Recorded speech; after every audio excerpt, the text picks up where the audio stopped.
It is time for Colonial Athletic Association basketball on the American Sports Network.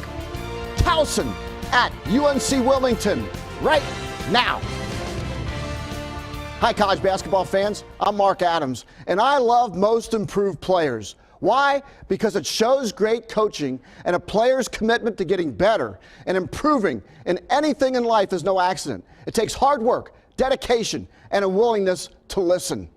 One of those guys that's done all those things plays for Towson, John Davis, a 6'5" sophomore out of Philadelphia. He keeps getting better all the time. He's improved his scoring totals by 7 points per game over last season. His rebounds are up by 2. He keeps on getting better. His free throw percentage is up by 14 percentage points. Now that's big time improvement. For Wilmington, watch Freddie Jackson. He's a senior. He keeps getting better all the time. Freddie Jackson, he has doubled his scoring, rebounding, and assist averages over the last season. His hard work has really paid off, as he's now one of the most feared players in the Colonial Athletic Association. My prediction of the final score, UNC Wilmington 74, Towson 64. Let's get ready for Towson at UNC Wilmington. Let's celebrate players who work hard, dedicate themselves to the team for their success, and they've listened and learned well right now on the American Sports Network.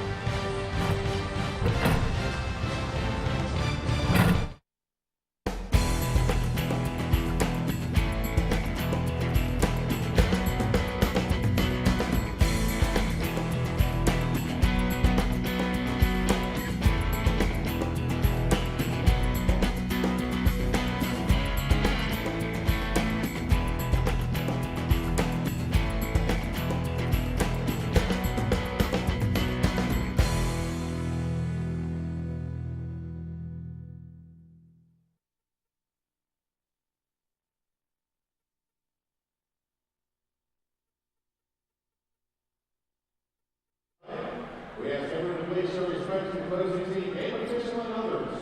Anyone throwing objects or participating in other acts of conflict with good fortune and fair play are subject to ejection.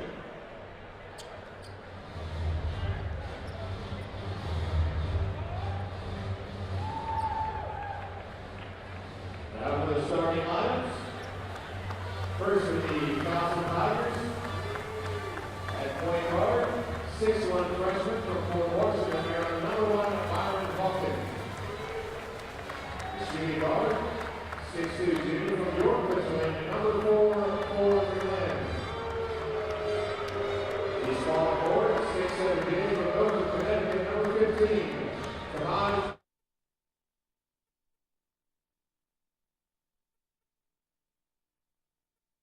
Tonight, the Tigers of Towson are in town, while UNCW is back home after 3 straight on the road.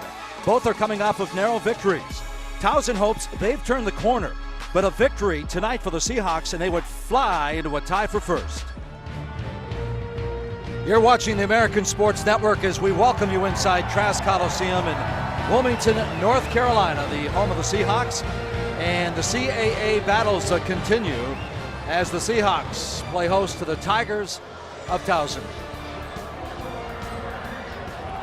Well, the lights are out here inside Trask Coliseum as we get ready for the starting lineups, but standing next to the coach, Mack McCarthy, I'm Mike Gleason. It's always great to have you with us. And speaking of coaches, Mac, you look at these two coaches, one's in his 4th year, one's in his 1st, but neither wasting any time putting their marks on the program. Doing a good job. Kevin Keats from UNCW learned under one of the best in Rick Pitino. On the other bench, Pat Scarry learned from one of the best in Jamie Dixon at Pittsburgh. These guys are getting it done quickly. Pat Scarry won 1 game his 1st year, 18 his 2nd year, 25 his 3rd year. Kevin Keats has a chance with a victory tonight to be tied for 1st place in the CAA with a 6-2 record. He's already won 3 league games. They only won 5 in the last 4 seasons. Well, Coach, let's light up the starting lineups right now. First of all, for the Tigers of Towson, not one senior in there. For McGlynn, he's a junior. He's averaging just under 12 points a game. Byron Hawkins, Mike Morcell, both true freshmen. Yeah, and for UNCW, local product Freddie Jackson, who you saw in the open, is going to be a big key. Cedric Williams getting the start because Towson is such a great rebounding team. They need his body in there for the Seahawks tonight. And speaking of Freddie Jackson, of course, he did not start against Charleston. He was averaging about 17.5 points a game over a 5-game stretch. He still had 8 points and 9 rebounds, but he was nursing a sore ankle. I guess he's 95, 100% tonight? Yeah, this time of year, everybody's a little bit nicked up, and I'm sure it did affect whether they started him or not, but it won't affect whether he plays here tonight. I noticed looking at the lineups when you're going through the lineups for the home team, the Seahawks, Cedric Williams was back in with the starters.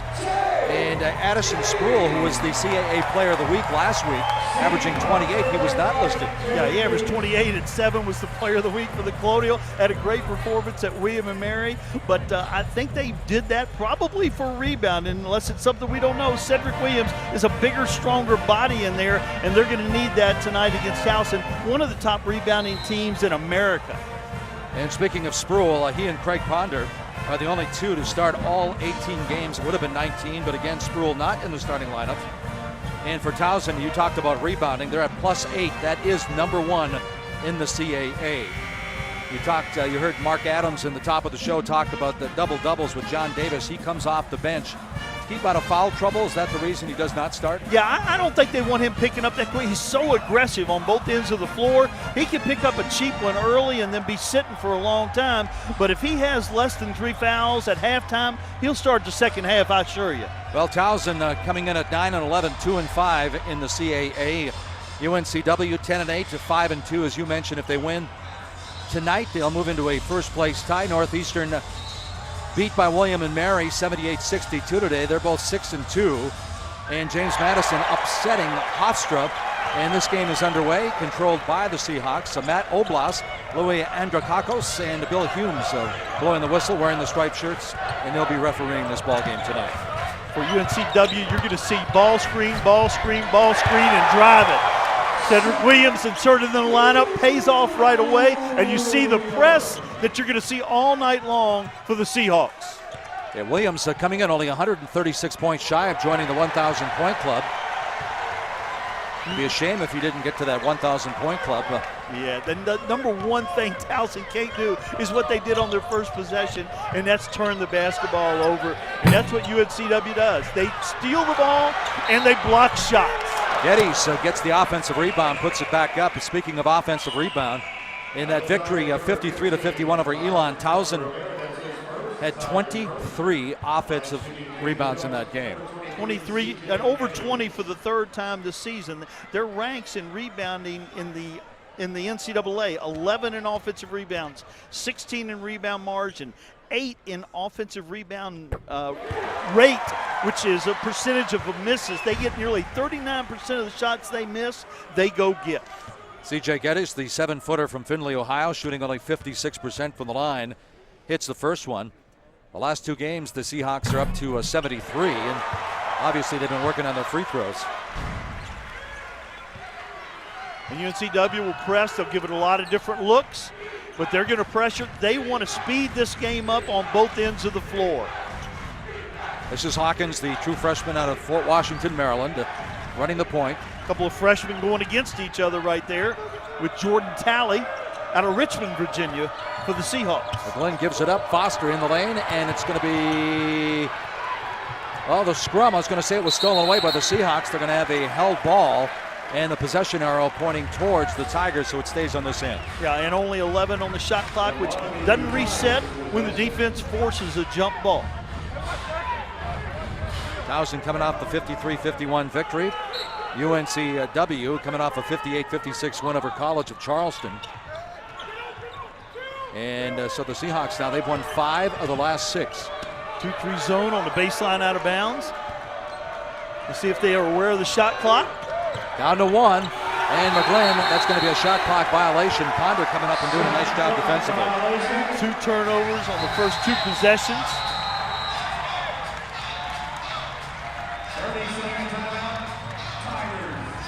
All right, Mac, let's take a look at the keys to the game. Yeah, for Towson, we talked about it. Value the basketball. 2 possessions, 2 turnovers, not the start Pat Scarry wanted, and they've got to stop penetration on the other end. They're going to see ball screen after ball screen after ball screen. UNCW is not a great outside shooting team, but they will drive it until they find a good shot. See Pat Scarry there in his 4th season, coming off a 25-win season, as you mentioned. Last year they closed the regular season winning 10 of 11, the only loss to the Seahawks of UNCW. Yeah, they had some tough graduation losses. He's got a lot of nice pieces, some good young players, and they're playing better basketball. And as they get healthier, for instance, the big guy for them coming off the bench, Gavrilovic is healthy tonight for the first time in a couple games. As they get healthy, they've got a chance to be a big factor in this race, even though they're only 2-5 at this point. Seahawks coming in averaging 71 points a game. That's 4th best in the CAA, but Towson has the best defense as far as scoring defense. They only give up about 63.5. This one goes out of bounds and it stays with the Seahawks. And you see it didn't take long for John Davis to come in the basketball game, and he goes and gets rebounds now. He can't stay in bound on this play, but he is a man on the backboard. Speaking of a man, how about Williams, and one? Well, he hasn't been starting, Coach, but I'll tell you what, he's got his game face on tonight. Yeah, and he's a very good player, despite the fact that he doesn't start. He's actually number 2 in offensive rebounds in the league. He's number 2 in block shots. He's a really good basketball player and contributing, whether he's on the bench, coming off the bench, or starting.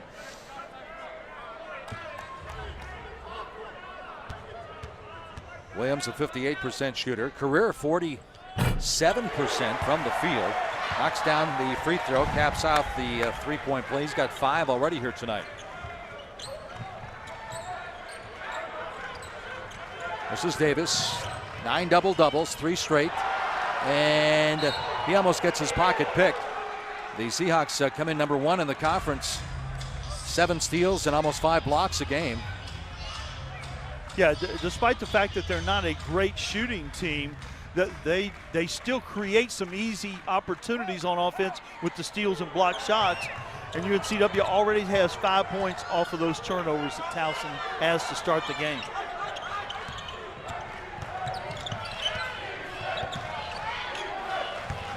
Foster, nice touch in the lane. Yeah, Walter Foster is getting to start, getting to play. He's a little inconsistent, but he's a face-up kind of guy, but very athletic and very long.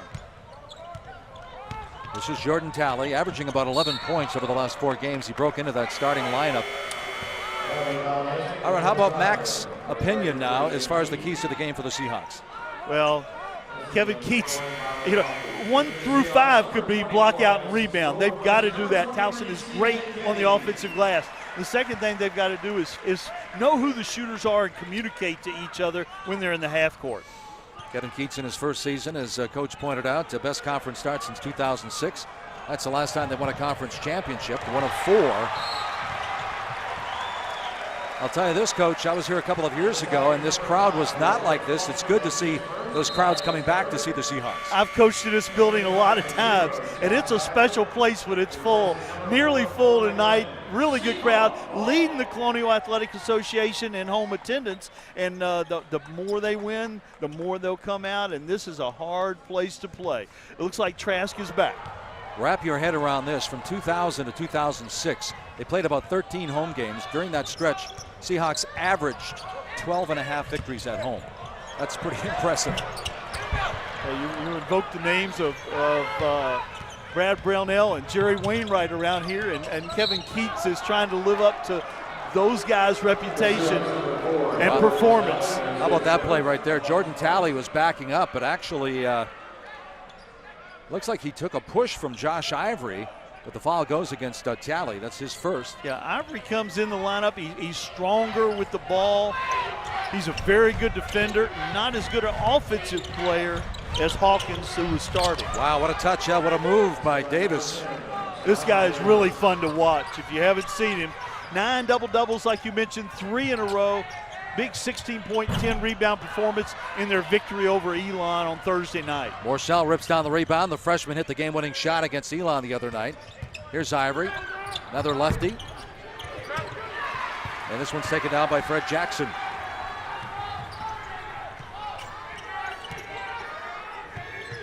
Williams with the spin down on the baseline, some heavy traffic. And it's ripped down by Davis again. Boy, he's all over the place. Look out! stop the ball. Nobody can with Davis with the flush. You got to stop it in transition, and you better find him. Sometime during the game, we might get a shot at how big this guy's hands are. Long arm and big hands, and he is strong and tough. He's only 6'5", but he, like you said, he's a monster, huh? Yeah, he separates. Bodies move when he jumps near the basket. They had a 7-0 ball game, and now it's 7-6. Good hedge right there by Walter Falser. But you're going to have to keep hedging because the Seahawks are going to keep on screening for the ball handler. Williams outside. Offensive rebound. Addison Spruill knocks down his first shot. Well, he is the hottest player for the Seahawks right now. Came off the bench tonight, but this guy is special too. Another undersized guy, and he and Davis are actually matched up. That'll be fun to watch. Spruill coming off that 33-point game against William & Mary. We're coming back the other way. So Spruill and Freddie Jackson each with 33-point games. And we're inside 16 minutes, so we're going to take a timeout here from Trask. It's the Seahawks at UNCW opening up a 7-0 lead, and right now it's by 3. It's 9-6. John Davis came off the bench. He already has 4, including that big flush right there. Hey, Banks. Have a seat and let me make you uncomfortable. Up those grades, son, or the only position you'll be playing in college is sitting on me. You're still awake? Have a seat on old Mr. Bench. At least your buns will fall asleep. Is this the one about the high school hotshot who gets benched in college? Hey, man, T, move down. It's a tearjerker!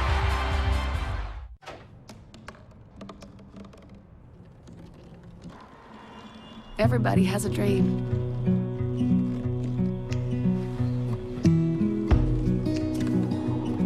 Mine was to see the ocean. And with a little help,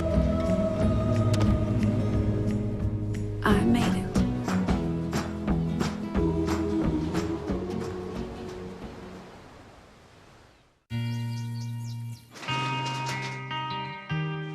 I've got a job to do today. I've got a job to do today.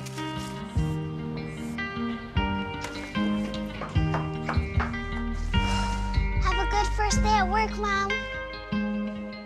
Your donations to Goodwill fund job training programs right in your community. Feels good to start fresh, right?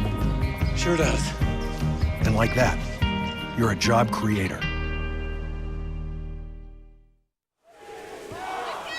Go back inside Trask Coliseum in Wilmington, North Carolina. The Seahawks up by 3. You mentioned Pat Scarry in his 4th season. No seniors to lean on.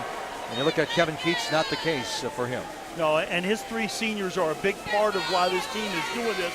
They've really bought in. Freddie Jackson, you see the numbers. You saw his improvement. Addison Spruill, one of the hottest players in the Colonial. Cedric Williams gets the start tonight, among the league leaders in block shots and rebounds. These 3 guys are a big part of why they're able to win this first year for Kevin Keats.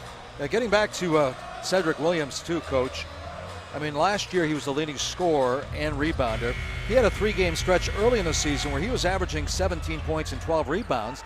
Then he went 13 games without any double-figure games. So what happens to a player like that? Well, you know, their roles change, and they're still getting used to a new system. And you don't know what little injuries have come along and changed how they're playing or what they can do and can't do.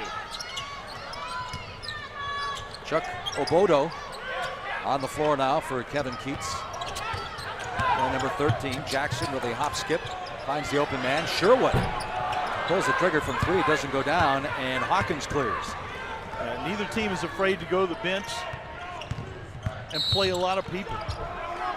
Already, we talked about it earlier, but 5 points off of 5 turnovers, and that was what Pat Scarry was afraid might happen. But looks like they're trying to settle down now, and they're getting a little bit of a rhythm.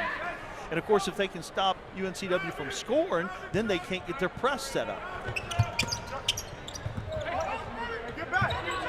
Well, as we mentioned, they are the #1 scoring defensive team in the CAA. Outside, that's a 3 if it goes. A little bit too strong, and Sherwood pulls it down. Sherwood had 14 off the bench in that upset over Towson last year. As Pat Scarry said, that loss probably cost him the conference championship. A little backdoor action, a little hang time, but can't quite execute. Hey, Davis doing it all, taking it down court, pulls up. And Spruill goes high on the glass. Yeah, not Davis's real specialty. Well, you can hit that shot all night long. I mean, I know it didn't go down that time, Coach, but you get inside that free throw line and take that short jumper. Look at Davis. Wow, the stick back doesn't go in the battle.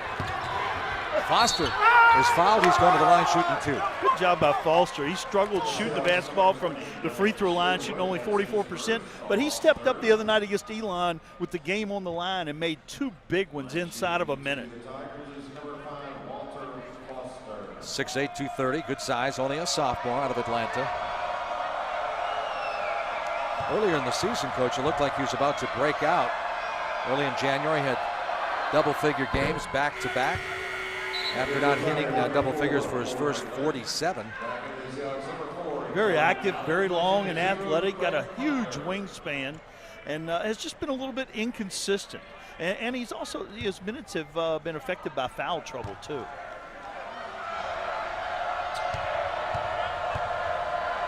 Hits the first, only 44% from the line.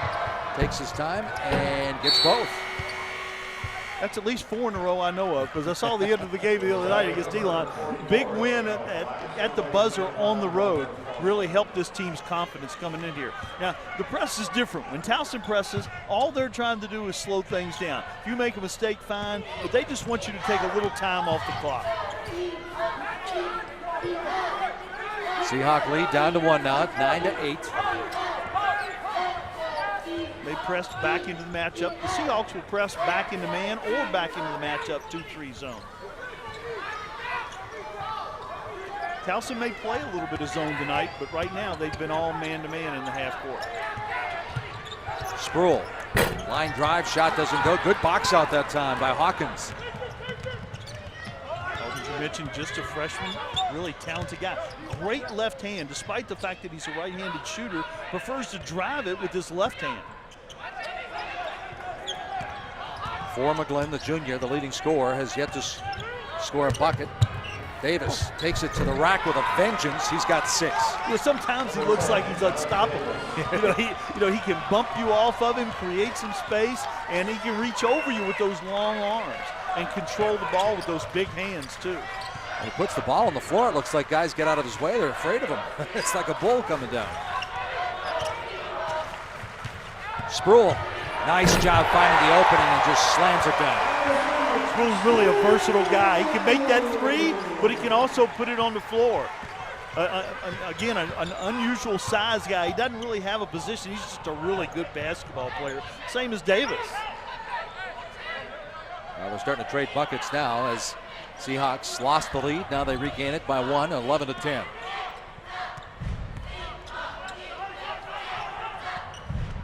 Seahawks have shot over 50% in 3 of the last 6 games, but coming off their worst shooting performance, at least maybe ever, against College of Charleston. Yeah, you shoot 25% in a Division I game and still win. You've done a lot of things right, but shooting in one of them, and that's a big foul right there. Jordan Talley is kind of the head of that defense and the offense. Being the point guard, puts a lot of pressure on the ball, but picks up his 2nd foul with 12-12 to go in the first half. Well, Coach, Freddie Jackson also just went limping off the floor for UNCW. And he's having a terrific senior season, a local product. 4 guys off the bench in the game. Glenn thought he had it, and rebounded by Williams.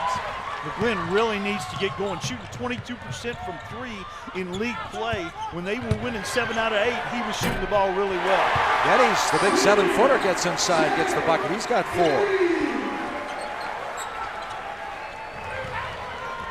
Seahawks by 3 again.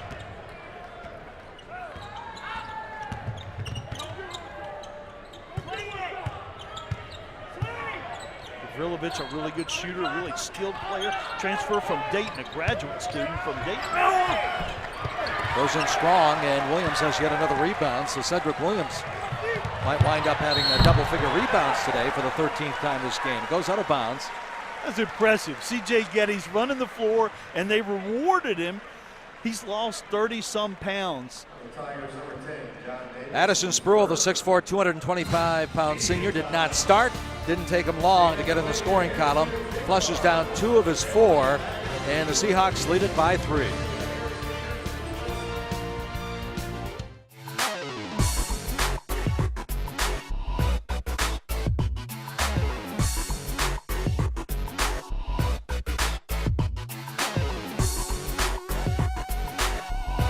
Like a heavyweight fight, big shot after big shot.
Well, the Seahawks, winners of 5 of the last 6 games, lead it by 3, 13-10.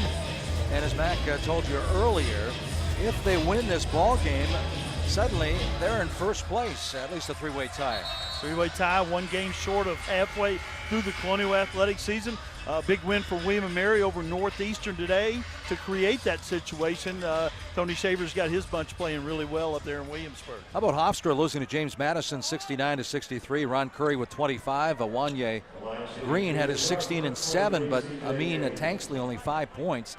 And that's, 3 straight losses now for Hofstra. Yeah, 3 out of 4, but we saw them play against Elon. They looked like they might be invincible, and clearly everybody's stepping up their game. Yeah, Brian Bernardi 2 for 10 from 3 for Hofstra. After watching the game, I didn't think he could go for 2 for 10. Seems like he hits at least every other 3. Yep, for McGlynn, getting a little attention to his jersey. Got some blood from somebody out there.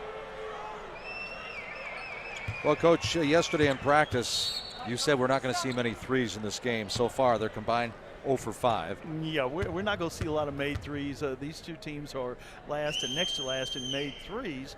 But they just get it done a different way. And, it was great to see the big guy, 7 foot, 275, running the floor, get rewarded for that. But this is going to be a land battle. Closer to the basket, the better. Well, right now it's 9-7. Towson only +2 on the glass. And again, they're number 1 in the CAA at +8s. And UNCW, they come in at +0.6. So we'll just call it even. Or +1. What do you think? Even or +1 on the glass? Advantage Towson. Here's McGlynn, still looking for his first bucket, trying to go coast to coast. It's rejected by the 7-footer. I don't think he had to jump that time. And Spruill, he's fouled, and he'll be going to the line shooting a couple. Yeah, and one of the Towson's things was they had to stop penetration. And any time you're in transition, you have to stop penetration. But the Seahawks just keep coming at you on the dribble. Their offense ought to be described as a probe. They just probe you and probe you and probe you until they find a weakness. Spruill with 11 consecutive double-figure games, 4 20-point games. Now you talk about all the players, the top 4 scorers that Scary lost at Towson. And you talk about the 9 double-doubles that Davis has. Try to wrap around this. Jarrell Benjamin, 21 double-doubles. 2-time CAA Player of the Year. I mean, if you're a coach, boy, you hate to lose a player like that, huh? Yeah. Speaking of Davis. And it stays with the Tigers. They thought that Gavrilovich touched it last, but the officials didn't see it that way. The Trask faithful don't see it that way.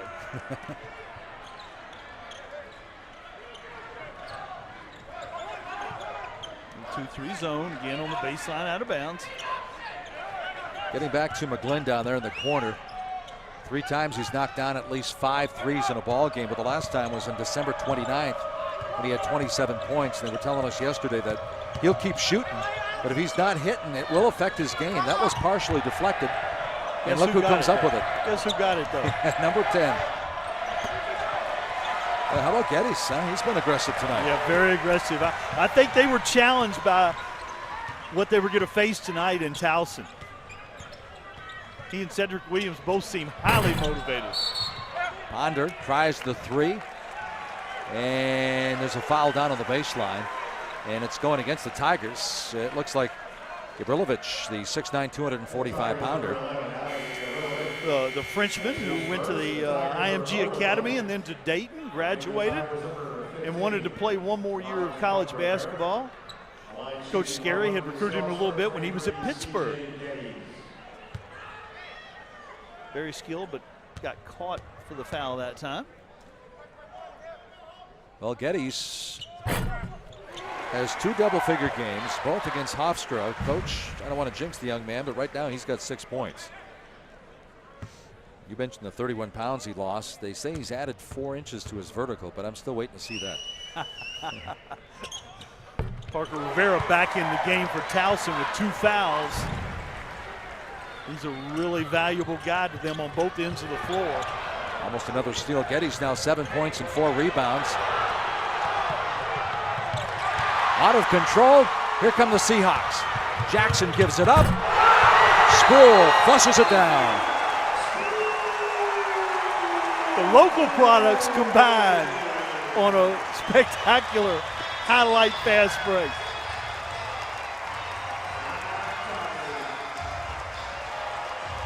This is what Trask used to be like all the time. I was thinking the same thing.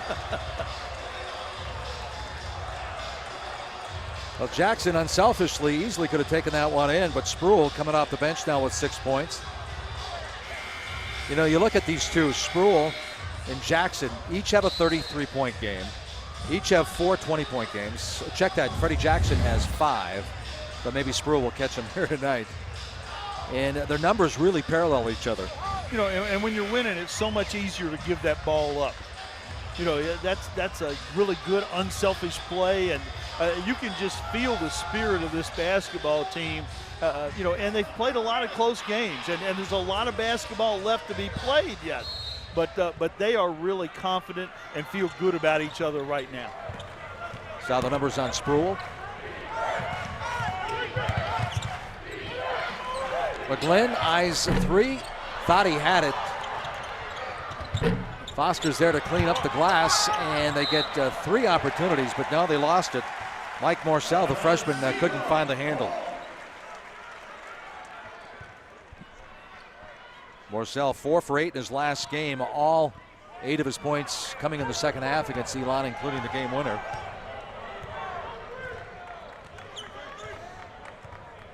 Seahawks now 7 points off of the turnovers by Towson. Jackson slices through, a little hang time, doesn't go. Hawkins with a long rebound.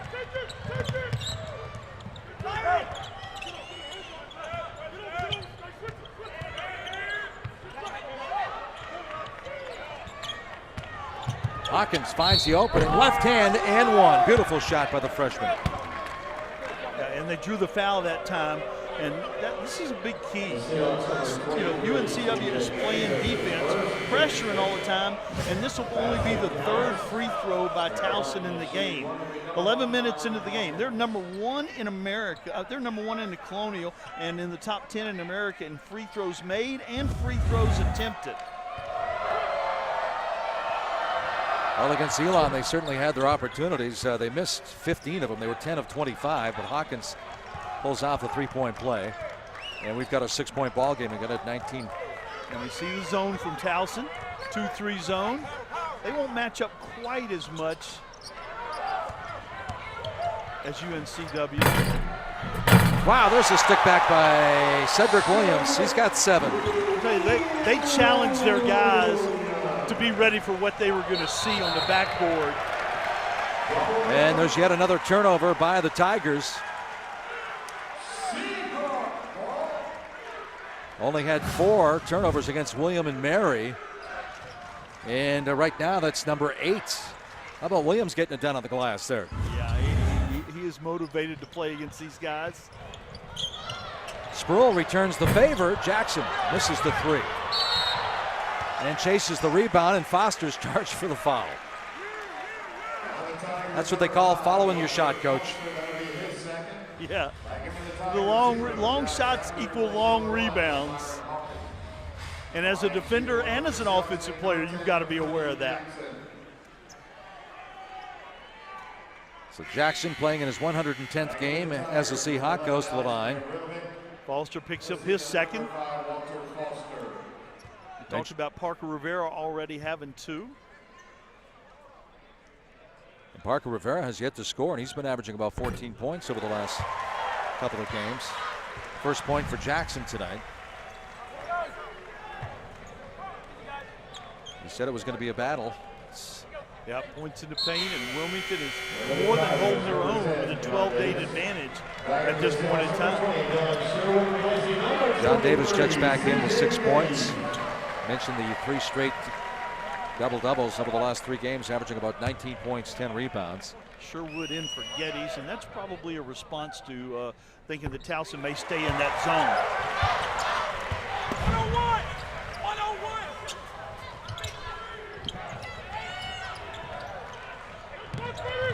Davis.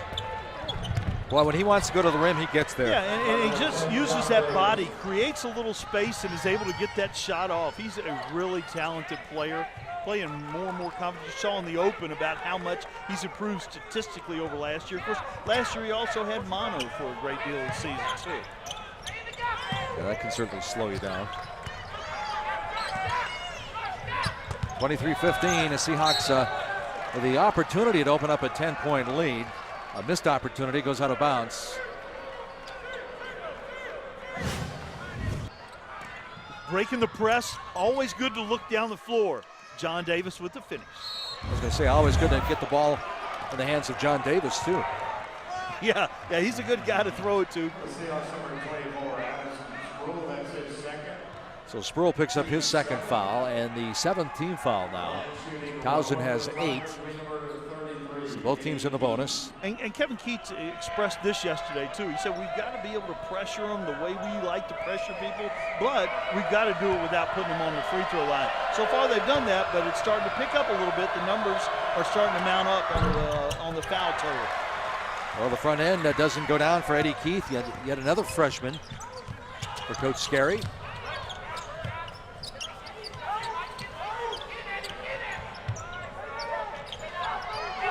Williams, baseline jumper, count it.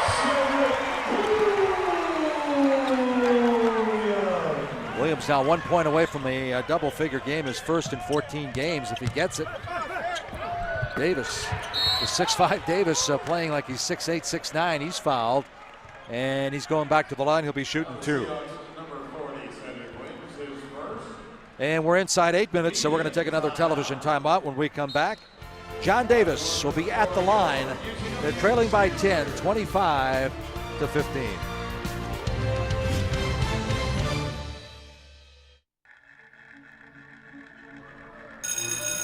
It's 3 p.m. For 50 million kids across America, school's out. And for a third of these kids, they're out on their own. Out with nowhere to go and nothing to do. But every afternoon is a chance to change America's future. All you have to do is open the door. It's time to support the Boys and Girls Clubs. Great futures start here.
UNCW by 10, 25-15. Number 40 right there, Cedric Williams getting the start and playing very well, Coach. Yeah, when you get the opportunity to start, you want to make sure you're ready. Cedric Williams was ready when he got the call tonight. Playing against a big front line, jump hook, up and under. He goes to the offensive glass, gets it in the hole, and he faces up to make the jump shot. His number was called, and he answered. 9 points, 4 rebounds. 37 times he's been in double figures, and he was a preseason All-CAA second-team pick after leading the team in scoring last year. And you can't talk enough about him and the other seniors that we showed you earlier. That they've really had to do a complete change of mindset of what this basketball program could be, and they've just done an outstanding job. And of course, a lot of the credit does have to go to Kevin Keats and his outstanding staff. Well, the players certainly bought into what he was selling. They like that wide open style. Davis now with 9 points already coming off the bench. Yeah, and that style will get wider open as he gets more and more good players in the program. He's got 4 transfers sitting out and has a great recruiting class coming in already to try to replace some of these seniors who are giving him good minutes this year. Coach, we mentioned Davis coming off the bench in a game against Coppin State earlier this year. He had 18 and 7 by halftime. Wound up with 23-14, and that's not starting. Ponder.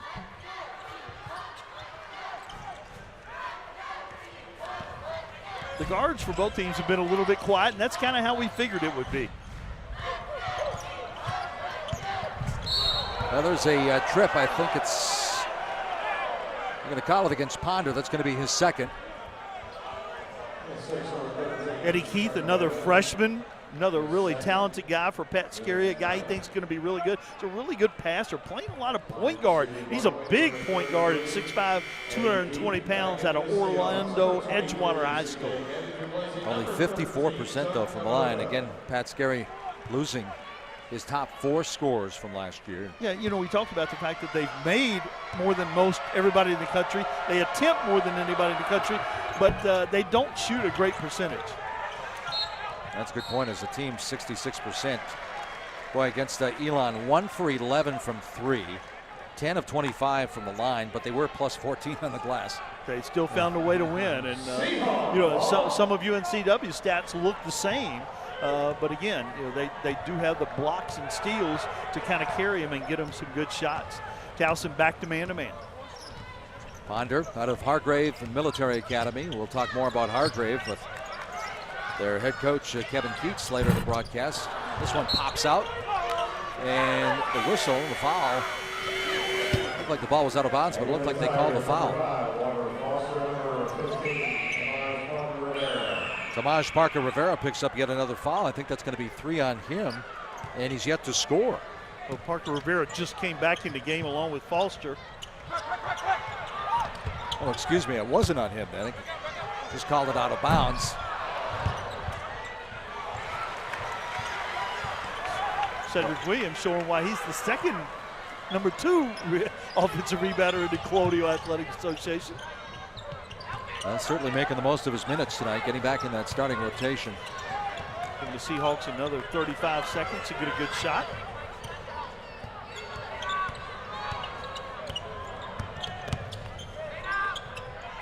Williams, bingo.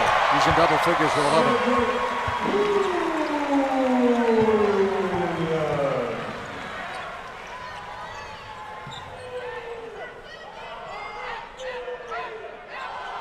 See, 12-3 now in second chance points. And you would have thought going into the game that would have been a category that Towson would dominate. Says a lot about what UNCW has done on the defensive glass. Well, Pat Scarry says that's our identity. Defense and go to the glass. It's like a shark feeding frenzy usually when it goes up on their offensive rim, but UNCW has done a good job of either keeping them from getting it or at least keeping them from converting those offensive rebounds. Yeah, the last game we talked about the poor shooting performance for the Seahawks at College of Charleston, but they did come up with 16 offensive rebounds in that game and probably saved them as they went in overtime. They're 3-0 this year in overtime games, which is very impressive. And you can see the Seahawk team, as you mentioned, Kevin Keats, whatever he's selling, they're buying, and it seems like with each passing game they get more and more confidence. It grows. Yeah, we mentioned they're 5-2, and in the 2 losses, they led those games at halftime at William & Mary by 20 before losing that game. Yeah, that's a great point. Well, that's tough to lose, though, when you're up by 20, huh? Kind of like the Packers losing when they're up by 12 with 4 minutes to go. Oh, that sounds personal. You being a big Packer fan. Who, me? Jackson slices through the defense to no avail. Parker Rivera gives it up. You know he's going left. But when you know the guy's going left and he still averages a double-double, that's impressive. Good job, though, contesting that time. Morcell clears. 27-16 as we approach the 5-minute mark here in the first half. There he goes to the left again. He kisses it off the window. Not missing 2 in a row. He backed Dylan Sherwood down, and that looked pretty easy right there. He's in double figures with 11. Williams has 11 for UNCW. Jackson still looking for his first field goal. Might come right here. Line drive. Got to where he wanted to, but he didn't look like he was particularly on balance that time. Uh-oh. Oh, wow, the parting of the seas. Yeah, exactly. We had a great view of that. Yeah, we sure did. That's exactly what it was, the parting of the seas. Wow. Little Linda Ronstadt move there, blew by you. I swear, it's like when Mike Tyson used to fight people. People were afraid to get in the ring. When Davis gets in the lane, everybody jumps out of the lane. Geddes backs his man down, and the ball is taken away by the freshman Morcell. Really good defender, really good athlete, playing with more confidence all the time. Oh, Tomas Parker Rivera thought he had his first bucket. Yeah, we're talking about Morcell and his confidence. He made the game-winning shot with 1.7 left in the Elon game on Thursday night.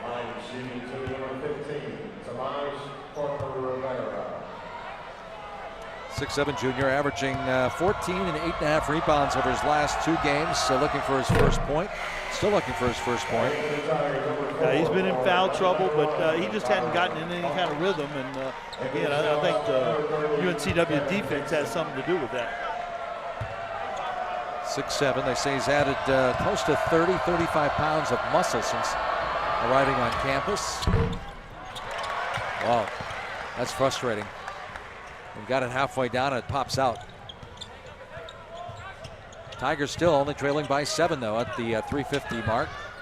Boy, nice move by Freddie Jackson as he takes it down to the baseline. Really good athlete. Has really come into his own this season. A really confident player and always been capable of the big game, but now he doesn't have those bad games. He's consistently good each and every night. Parker Rivera out of control. There's a charge, another foul on Parker Rivera. His third, and he did a good job of getting by his guy, but the help side came across and drew the charge, just like Kevin Keats draws it up. Well, John Davis is keeping the Tigers in this game. They're trailed by 9. Davis with 13 points. You need to get in front of him. Regardless of the circumstances, you've got to cut him off, Mike.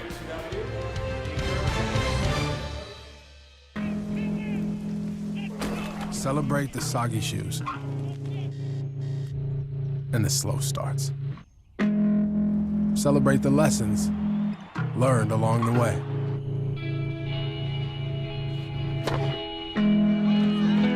These are the wins. Not the shiny, nail-biting kind.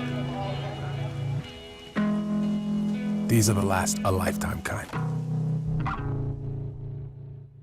The next 30 seconds can save you a lot of money. Just do your laundry in cold and stick to full loads. Auto-sleep your computers. Plug your gadgets in a power strip and switch it off when you're done. Headed out? Turn back your thermostat by 10 degrees. And drive sensibly. The more energy you save, the more money you save. Find other great tips at energysaver.gov. Driving at the screen, drives it in, blocked up, and the ball game is over! It's open 3, he hits it! Driving layup, good!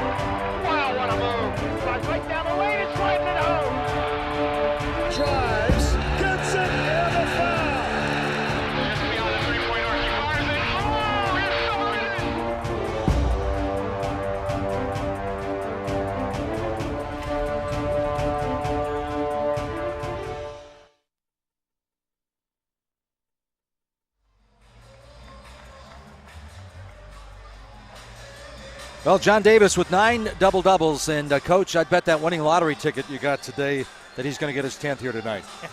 The 6'5", 215-pound sophomore out of Philly can do it a lot of ways. If you have 9 double-doubles and you've had 3 in a row, you're playing with a lot of confidence. The soft jumper, the good touch, and the finish. Make contact, take the contact, get the ball in the basket. John Davis is having another outstanding game. Started the season off with a bang at Alabama with his first double-double of the season. And like I said, if I was a betting man, I'd say number 10 is sitting here in Trask Coliseum tonight before they close the books on this game. 29-20, Seahawks lead it by 9 with 3:29 to go here in the first half.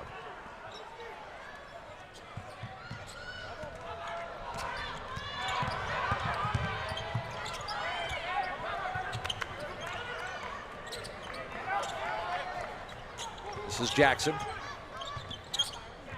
See a ball screen. That time they could switch it. They switched it back. Kevin Hickson down in the post now. Hickson, one-time scholarship player at Wofford out of Charlotte, walked on here. And this one's rejected by Morcell. Morcell's a good-looking athlete. He has over a 7-foot wingspan at 6'5", and he'll be the starting 2 guy before this thing is over. Maybe not this year, but in his career. Yeah, I was wondering, he definitely could see that those long arms. Boy, 7'1" on a 6'5" player. That's helpful in a lot of situations, especially on the defensive end where you saw him block that shot. Williams misfires, and this one's taken down by Foster. Yeah, the last time UNCW was in the NCAA tournament, they opened with George Washington. And some of the players said facing George Washington was like facing a bunch of spiders because they had such long arms. That looks like Morcell with those long arms. There's a whistle. And this one's going to go against the Seahawks. You keep sending, even though Towson is only 4 for 10 from the free throw line, you don't want to keep sending them to the free throw line. Hickson commits the foul, and that's number 10, so it's a double bonus now for Foster. And you've got Talley on the bench already. You got Sherwood with a couple fouls. But you can just see his body language when that didn't go down. You're 44%. He thought he had it. Spun out. Yeah, and he had made several and was feeling pretty good about it. Stroke looks okay. Yeah. Probably just a matter of confidence and experience. And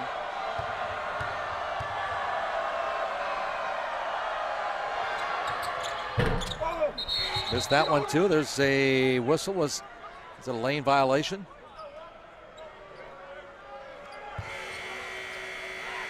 Well, Foster missed them both, but he's going to get another opportunity. Apparently either Sherwood or Geddes moved into the lane a little bit too quick. We'll see if he can go for the hat trick or break this streak.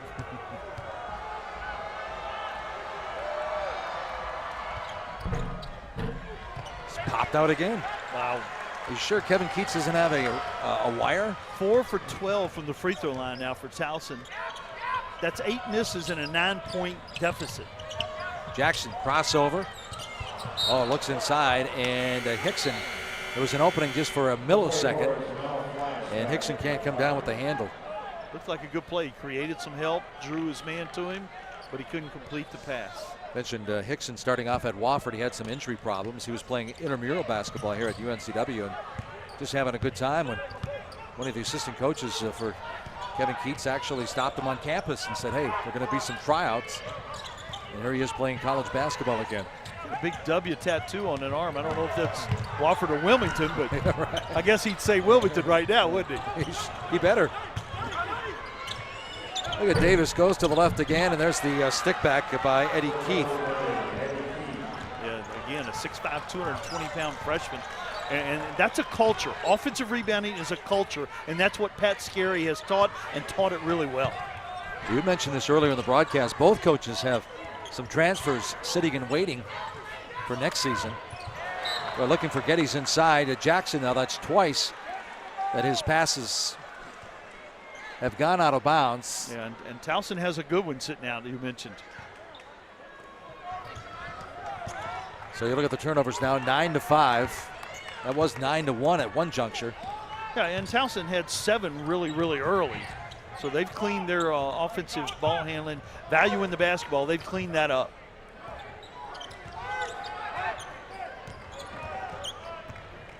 60 seconds to go in the first half. Open look. Morcell, kind of a drifting jumper, and Geddes rips down another rebound. Last touch by the Tigers. That'll be UNCW basketball. That's exactly the jump shot that he made to win the game the other day. The little floater from about 15 feet. So now we've got 20 seconds between the shot clock and the game clock, and Kevin Keats is going to use this opportunity to take that timeout that doesn't carry over into the second half to let him know what he wants to do, whether he's going to go 2 for 1 right here like you would in the NBA, try to get a quick shot up and get 2 possessions for 1, or whether he just wants to play this thing out. Well, a victory tonight, as you mentioned, a 3-way tie at the top of the CAA, but also pushed the Seahawks 3 games over 500 for the first time. And I asked him yesterday after practice, I said I didn't want to use the word exceed your expectations, but in his first season sitting at 5-2, he said, you know what, non-conference part of the schedule doesn't count because it's so different with each school, but their goal right now was to get a better record than they had last year in the CAA. They've already surpassed that, so now the goal is to just keep it going. But I don't think they expected to be sitting in first place with a victory tonight. I don't think so, and that's why they were picked 9th in the preseason poll. But the Colonial is really up for grabs, a very tight race, and we've seen a lot of the teams now, almost everybody, and there's not a lot of difference between the top teams and the bottom teams. Well, Pat Scarry only down by 7 right now, and it seems like UNCW has played the better first half, with the exception of John Davis, of course.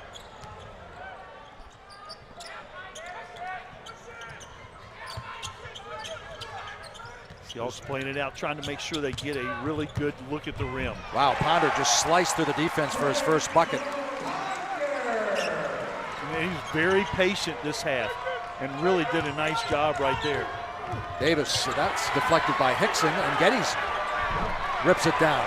20 seconds to go. Sherwood misses the 3. Jackson pulls down a big offensive rebound. Yeah, Coach Keats didn't want that shot. He wanted to take the last shot of the half, and it turned out fine. He's going to get it right here. And it doesn't go down. There's the buzzer. We've played 20 minutes. Well, Coach McCarthy, your thoughts on the first 20 minutes? Kind of like we thought. The Seahawks forced a lot of turnovers earlier. Towson cleaned that up.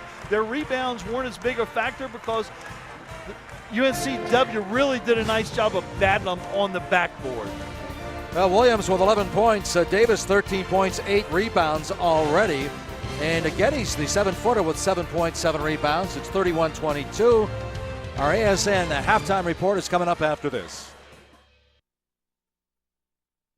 In the small town of Elmira, New York, a boy was born into an all-American family. The odds of him achieving his dream in the fashion industry? 1 in 23 million. The odds of having a child diagnosed with autism? 1 in 68. I am Tommy Hilfiger, and my family is affected by autism. Learn more at autismspeaks.org/signs.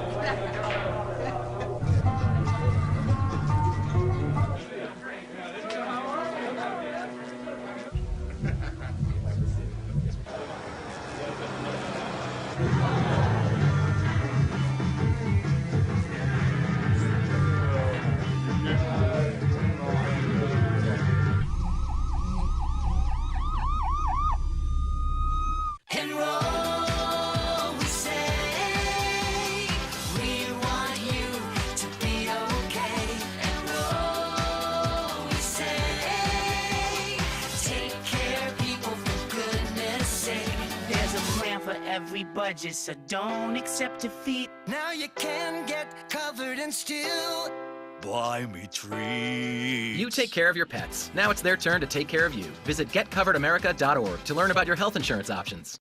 I'm a teacher. Let me tell you what I make. I make learning a privilege, not a chore, and frustration a tool, not an obstacle. I make working hard seem easy and giving up impossible. I make an old subject feel like a fresh thought and unconventional methods common. I'm a teacher. I make more.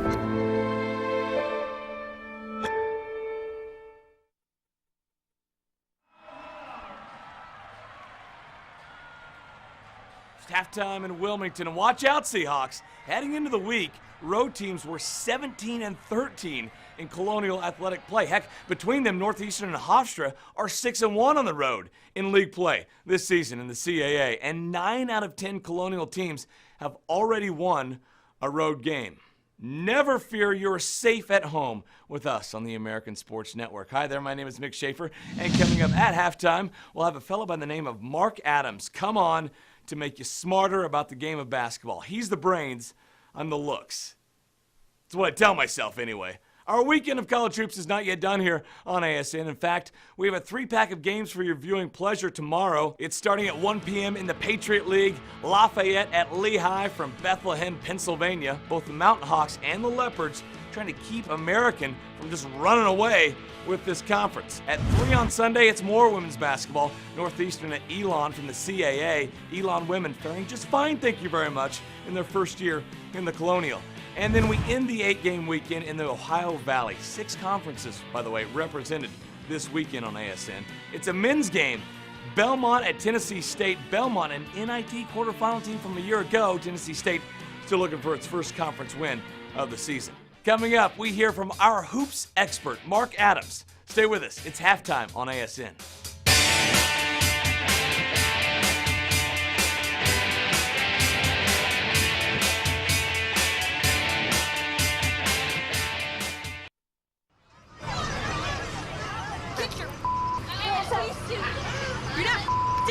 Yes, I am. Move! Give it to him hard! No.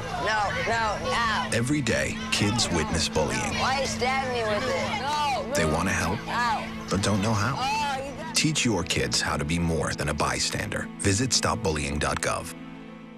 So who's going to do what? I'll pack the dead batteries. Great. I'll only put what I don't need into a duffel bag. Perfect. That's totally unhelpful. No problem. Meanwhile, I will try to comfort everyone by speaking in a calm voice. And who is going to handle supplies? I can forget to do a list for us. Thanks, pal. We couldn't be any less prepared. I'm proud of you guys. Talk to your kids about who to call, where to meet, what to pack. Visit ready.gov/kids for tips and information.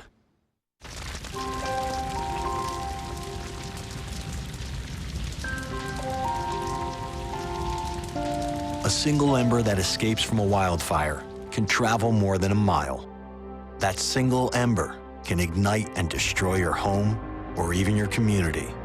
You can't control where that ember will land, only what happens when it does. Get Fire Adapted now at fireadapted.org.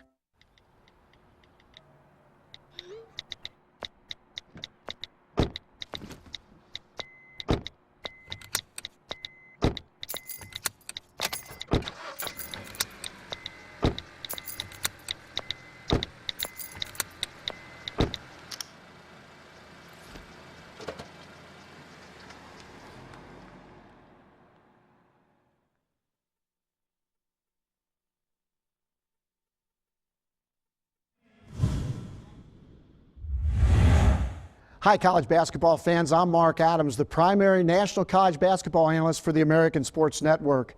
Each week, I get to evaluate the performances of all the teams across our 10 partner conferences and put together our top 25. So let's get rolling. How about the Tribe of William and Mary weighing in at number 25? Hofstra at 13-6 at number 24. Belmont at 11-7. Yale, number 22 at 12-6 with a win over Brown. Richmond at 10-8 and UMass at 10-8. Two A10 partners round out 20 through 25. Inside of the top 20, number 19, Eastern Kentucky, 11-6. They lost to Eastern Illinois, who's been very hot. They won at SIUE. Eastern Illinois, 12-6. They've won 9 in a row. Coastal Carolina at number 17. They're 14-4. They lost to Gardner-Webb, came back with a win against Campbell. Number 16, La Tech, a win over UAB and Middle Tennessee. They're vying for the Conference USA Championship. At number 15, Northeastern. At number 14, High Point at 13-4. At number 13, Rhode Island. They lost a tough one to VCU. That dropped them a little bit. Davidson at 12-4. Note the win against UMass. The loss against Richmond, they're staying in that mid-range. Number 11, Western Kentucky at 12-5. They are hot with a win over FAU and FIU. Their Kentucky brethren in a different conference, Murray State. The Racers have been hot as well. They drilled Belmont in a huge rivalry game in the OVC, and they also beat Tennessee State 91-72. The Racers are hot. UTEP at 12-5. They beat UTSA 73-55. Harvard at 10-4 weighs in at number 8. Number 7 is Wofford at 14-5. Number 6 is Valpo with a key win against the Wright State Raiders. Number 5, Green Bay, lost in an upset to Oakland, came back with a win against Detroit. Number 4, George Washington keeps climbing the ladder with a win versus Richmond, a 3-point victory, and also over George Mason. Number 3, ODU, the Monarchs of Old Dominion are now 15-2 with a win over Rice and a win against North Texas. The number 2 team in the country, the Dayton Flyers at 15-2, overcoming all adversity. They knocked off LaSalle and beat St. Louis. And our number 1 team for the American Sports Network, VCU at 15-3 with a huge win over Rhode Island and Duquesne. That's our top 25 of the American Sports Network. It's not about baseball. It's dedication. It's commitment. It's about developing a mindset in our youth. A mindset that transforms into true character. Disadvantaged, distressed,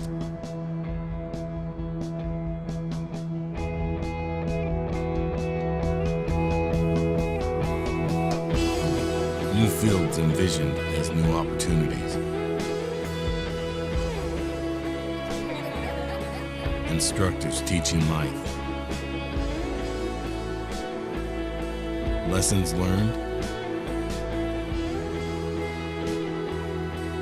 This is not about baseball.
Welcome back inside Trask Coliseum on the campus of UNCW. Seahawks leading Towson 31-22. The Colonial Athletic Association would like to acknowledge tonight's Dean Ehlers Leadership Award nominees, presented in recognition of the contributions to intercollegiate athletics by the longtime James Madison University Athletic Director. This award recognizes the men's and women's basketball student athletes who embody the highest standards of leadership, integrity, and sportsmanship in conjunction with their academic and athletic achievements. Tonight's nominee from Towson University, Tamaj Parker Rivera, a junior from Milford, Connecticut.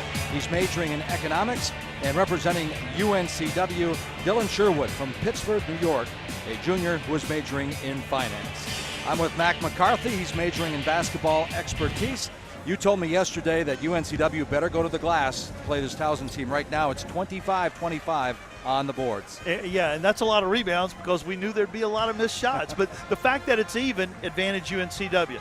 They forced 9 turnovers, leading to 9 points. Advantage UNCW. They've also gotten 8 offensive rebounds, and that equals Towson, but they've scored 12 points off of those. And neither team's made a 3, which doesn't surprise us either. So it went about like we expected it, although we thought Towson would get a little bit more production out of their offensive glass, but give UNCW credit. They're battling like crazy near the rim.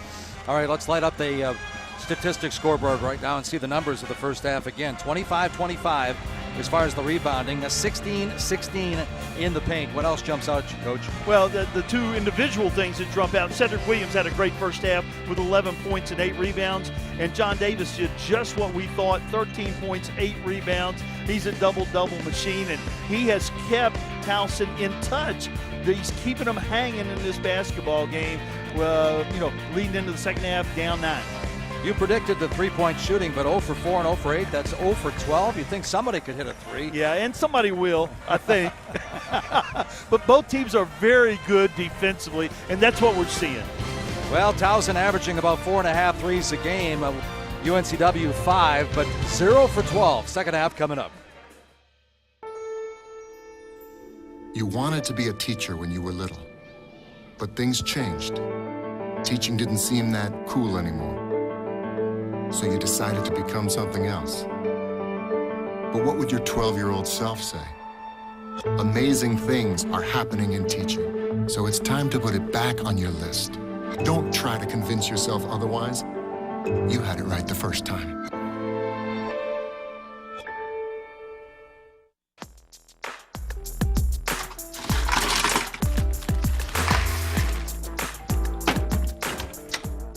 Thank you.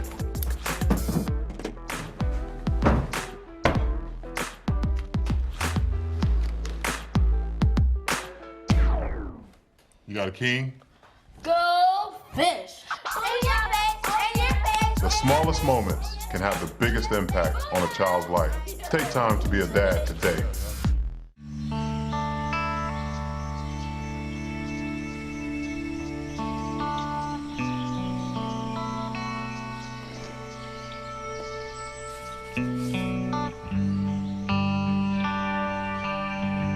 This is the moment I knew.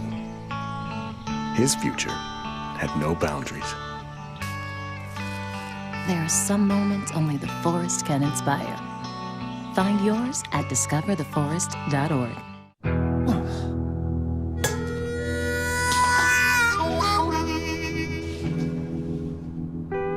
Get caught buzzed driving, and you could do some hard time. Craig, knock it off. Sorry, Mom. It could cost you around $10,000 in fines, legal fees, and increased insurance rates. And that could set you back a few years. Buzzed, busted, and broke. Because buzz driving is drunk driving.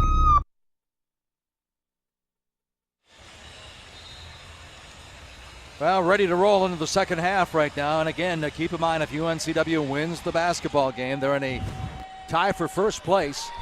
As you look at the big scores in that first half of Williams getting the start, Davis coming off the bench. Yeah, he's not coming off the bench for the second half because he has less than 3 fouls, so he'll get the start, and they'll see if they can get a full 20 minutes out of him.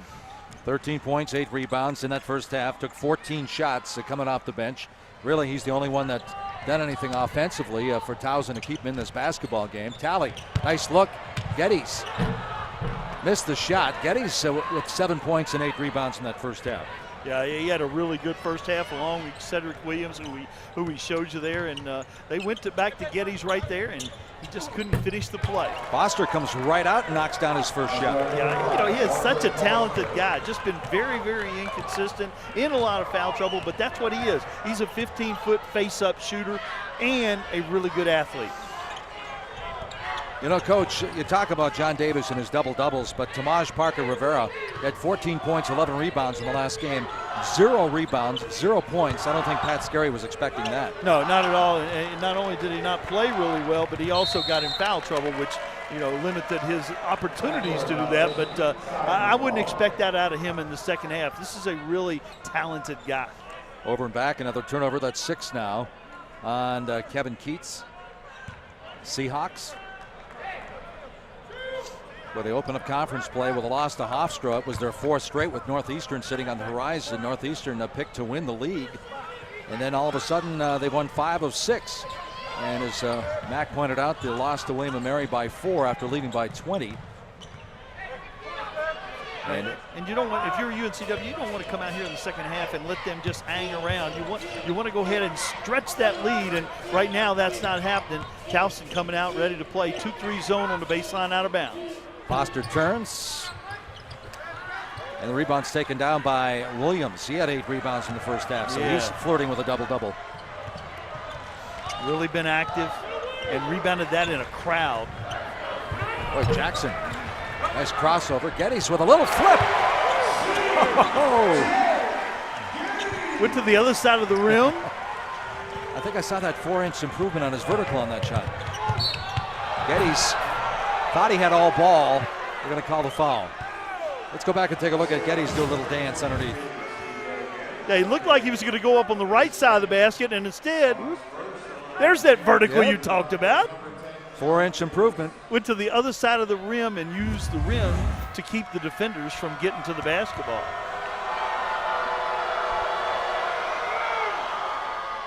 Davis, meanwhile, realized he had an advantage and took it right at Geddes and didn't get the ball in the basket, but got to the free throw line.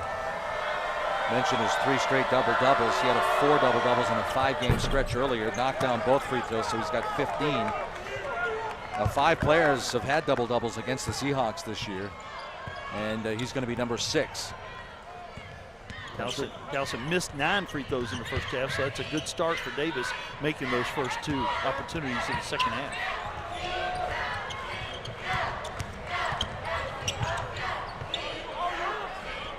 This is Williams. On the low block, kisses him out the window and one. And another foul on Parker Rivera. He just can't get out of his own way today. But a really nice move, a balanced move, and a real patient move. Watch him take his time. Really good play by Cedric Williams. Having a huge night here in front of a big crowd at Trask. You know, Coach, we talked about the fact that all these players really adapted to the wide open style of Kevin Keats. And is it because Cedric Williams is more talented in the half-court game? Is that why his numbers have struggled a little bit? I don't think it's as much that as just the combinations they can put on the floor. Sproul's a little bit more of a perimeter guy, and he can play the forward despite the fact that he's only about 6'4", 6'5". So I think it's more just a combination thing. But Cedric Williams is getting himself some more time right here tonight. Well, Talley had to kick it into 6th gear. Wound up about 5 rows up in the bleachers. Talked about Talley didn't get to play a lot in the first half. He got in foul trouble, the freshman out of Richmond, Henrico County High School, and then Fishburne Military, where he played for Ed Huckabee.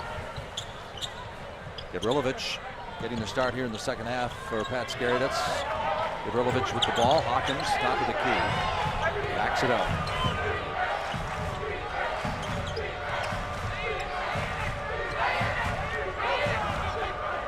McGlynn not even on the floor. McGlynn scoreless in that first half. He's their leading scorer. There's a block. Talley. Transition. A little bit too deep. Another steal. Behind the back. Geddes. There's a block. And Geddes follows it. He's fouled. He'll be shooting 2. Jump ball. Oh, jump ball. Excuse me. We talked about the steal. UNCW has in the CAA 3 of the top 10 steal getters. Jackson, Talley, and Ponder all in the top 10. That leads to some of those turnovers that are happening. The block on the other end. Good hustle by Jackson. Almost knocked it out of bounds for another steal.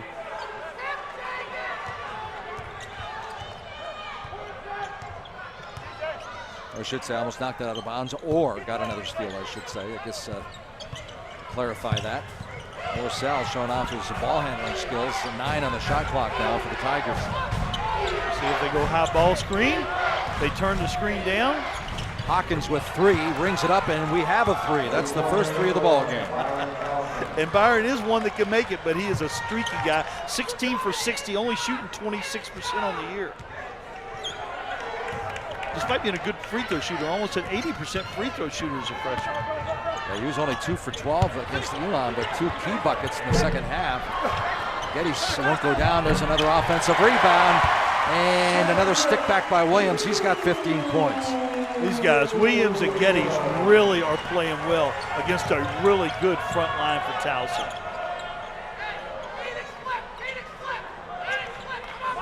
10 offensive rebounds now for UNCW against a very, very good rebounding club. And 14 points off of those 10 offensive rebounds. Morcell, there's another three. So just like that, the Tigers, I guess you said we would see a three, but they've got back-to-back. Yeah, and Morcell, we talked about how talented this guy is, and he's a very confident guy for a freshman too. Doesn't play like a freshman in terms of his offensive ability.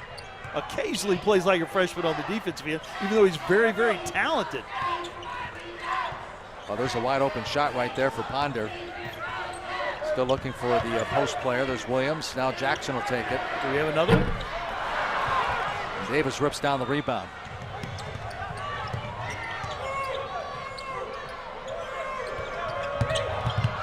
Hawkins to the left hand, off the window, and one. You know, we talked about Hawkins loving to drive left. He's a right-handed player, but everything outside of everything other than a three-point shot, he shoots the ball left-handed, just like he did right there.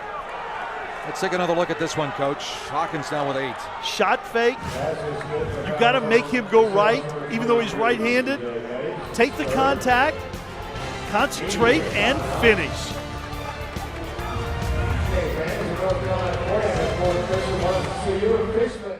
Towson is a big university with a small campus feel. It's about going to the school that was at the top of my list. For me, it's about making professional connections. I was able to get an internship with the Baltimore Ravens. Towson is about studying what I'm passionate about. The Veterans Group helped me get plugged into Towson. It's about the sense of pride you feel when you put on your uniform. Towson is intramural basketball, rock climbing, and skydiving. Towson University is about empowering the students to make positive change. It's a place where dreams happen.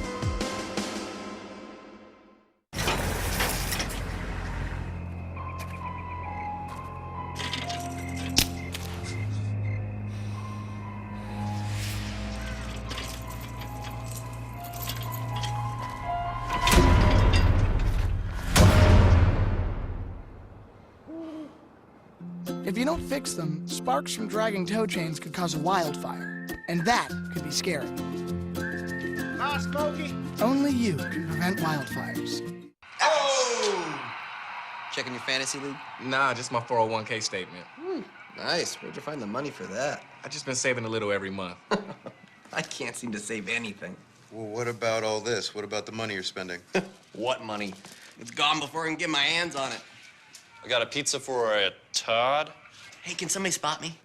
When it comes to financial stability, don't get left behind. It's 547. Get tools and tips for saving at feedthepig.org. College basketball on the American Sports Network is brought to you by CokeCareers.com.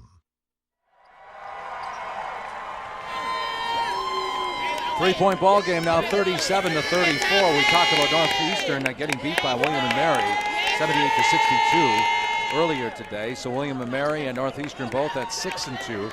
That's exactly where the Seahawks of UNCW would like to get at the end of the night. There you see the standings. And Hofstra now 5-3 after losing another ball game. Hofstra goes down to James Madison, 69-63. Hawkins with a chance for the three-point play. He got it, and he's got 9. And we've got us a ball game, 37-35. The good start for Towson here in the second half. Knocked down a couple threes. And a couple threes make a lot of difference when there weren't any in the first half. Baseline jumper. Spruill comes off the bench again, knocks it down. He's got 9.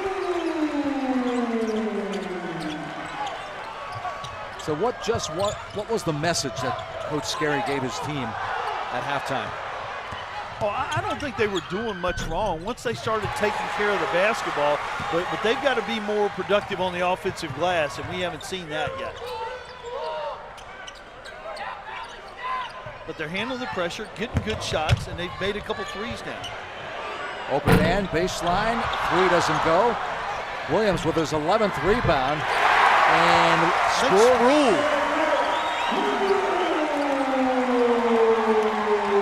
So Spruill in double figures for the 12th consecutive game. There's a timeout called by Pat Scarry. The Towson bench before that last timeout, they were issued a warning over there for a coach running out on the floor. This is outstanding basketball by UNCW. They missed the 3. Williams gets an offensive rebound. Sproul working for position. Not sure whether they'll give that to Williams or Sproul. 14-10 to go. Cedric Williams with his 7th double-double. We're back after this.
.41-35 here at UNCW as we check the scoreboard once again. That second game, William and Mary, 78-62. Everything in that game was close except the final score. Kind of misleading, actually, huh? Yeah, the game was a lot closer. I got to watch quite a bit of that. And William Mary is we know how talented they are, and Northeastern predicted to win the league. James Madison gets 25 from Ron Curry. They knock off Hofstra, and there's the standings again. Northeastern, William and Mary at 6-2. UNCW hoping to get there tonight. They made a big play right there before that timeout. That was a big answer. They had cut the lead to 2. Towson had done a good job of coming out of the locker room ready to go.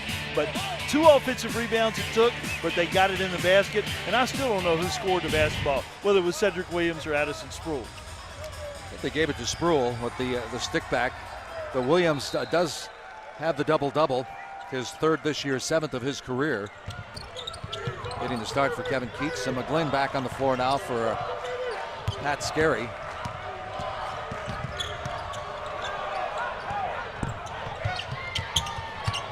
Davis wills it in. Nice pass by Keats, the freshman. He's always got his head up. He plays like a point guard even though he's got a body of almost a power forward.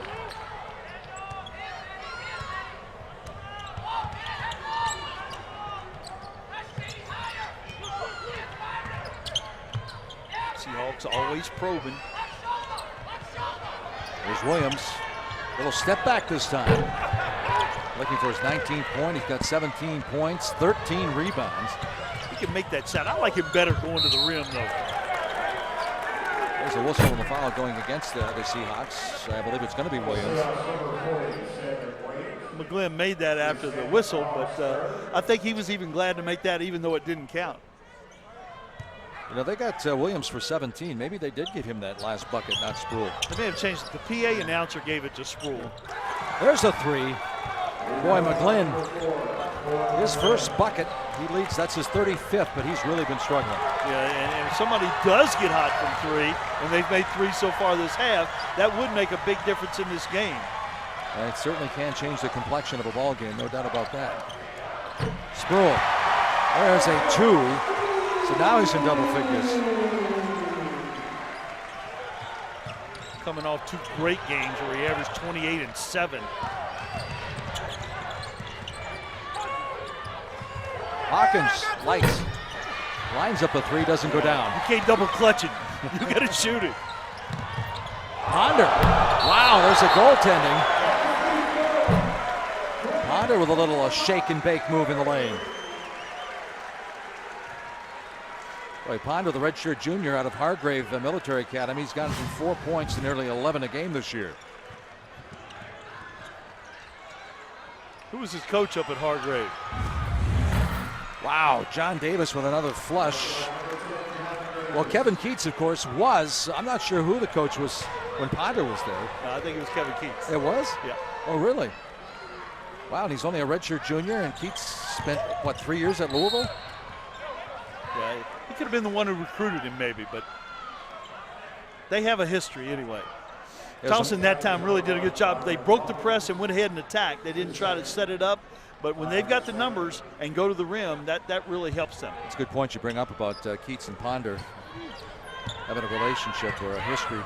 When Keats was on campus and Jimmy Bass, the athletic director, a good friend of yours, they ran into Ponder. That's the first player they ran into, and Keats said, "Keep your mouth shut. Don't tell anybody." And he kept his mouth shut, didn't tell a soul. There's a whistle on the foul, so Williams should be going back to the line with 17 points.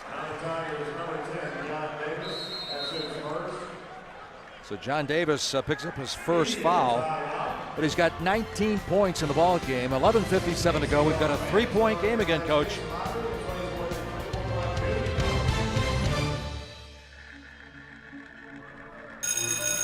It's 3 p.m. For 50 million kids across America, school's out. And for a third of these kids, they're out on their own. Out with nowhere to go and nothing to do. But every afternoon is a chance to change America's future. All you have to do is open the door. It's time to support the Boys and Girls Clubs. Great futures start here.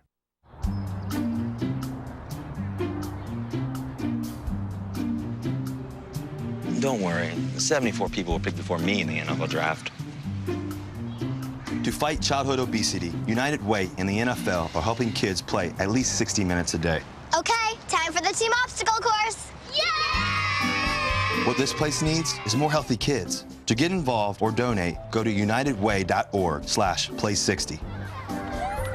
Now I get it. Oh, look, a redhead. Staring contest.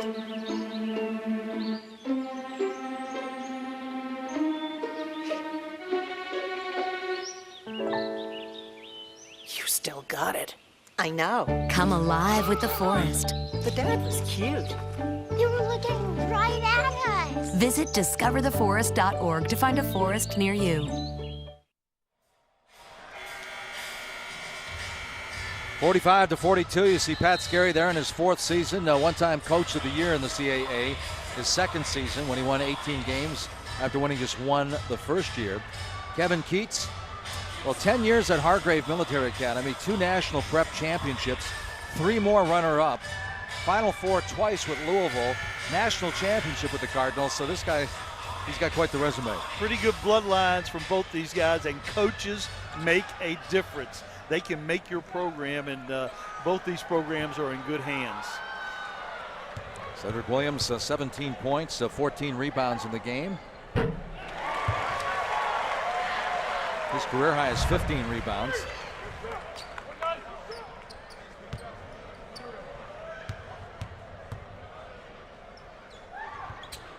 Knocks them both down. Impressive for a 58% shooter, 19 points down. It's a 47-42 game. Yeah, when you make some and you've played well, you play with a lot more confidence. It's easier to make those free throws. You know, Mac, we talk about the identity of this Towson team, defense and rebounding.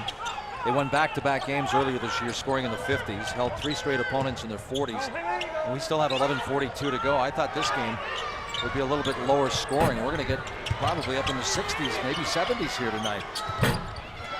Wilmington wants this game to be played at a high rate of speed. Not necessarily high scoring, but they want this game to be up and down the floor. They think they have an advantage in that style of play. 4th team foul. It's a shooting foul, however. Number 5, Walter Foster, at the line with 6 points.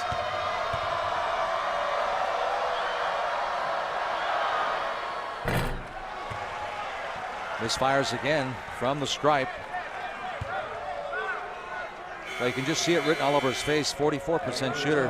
He had a couple that pop out already. You could just see the frustration and the confidence waning. Yeah, the body language is not what you'd want it to be if you're Pat Scarry, but but that'll come with experience if he'll keep working at it. Ponder rips it down, and Talley will start the offense now for the Seahawks.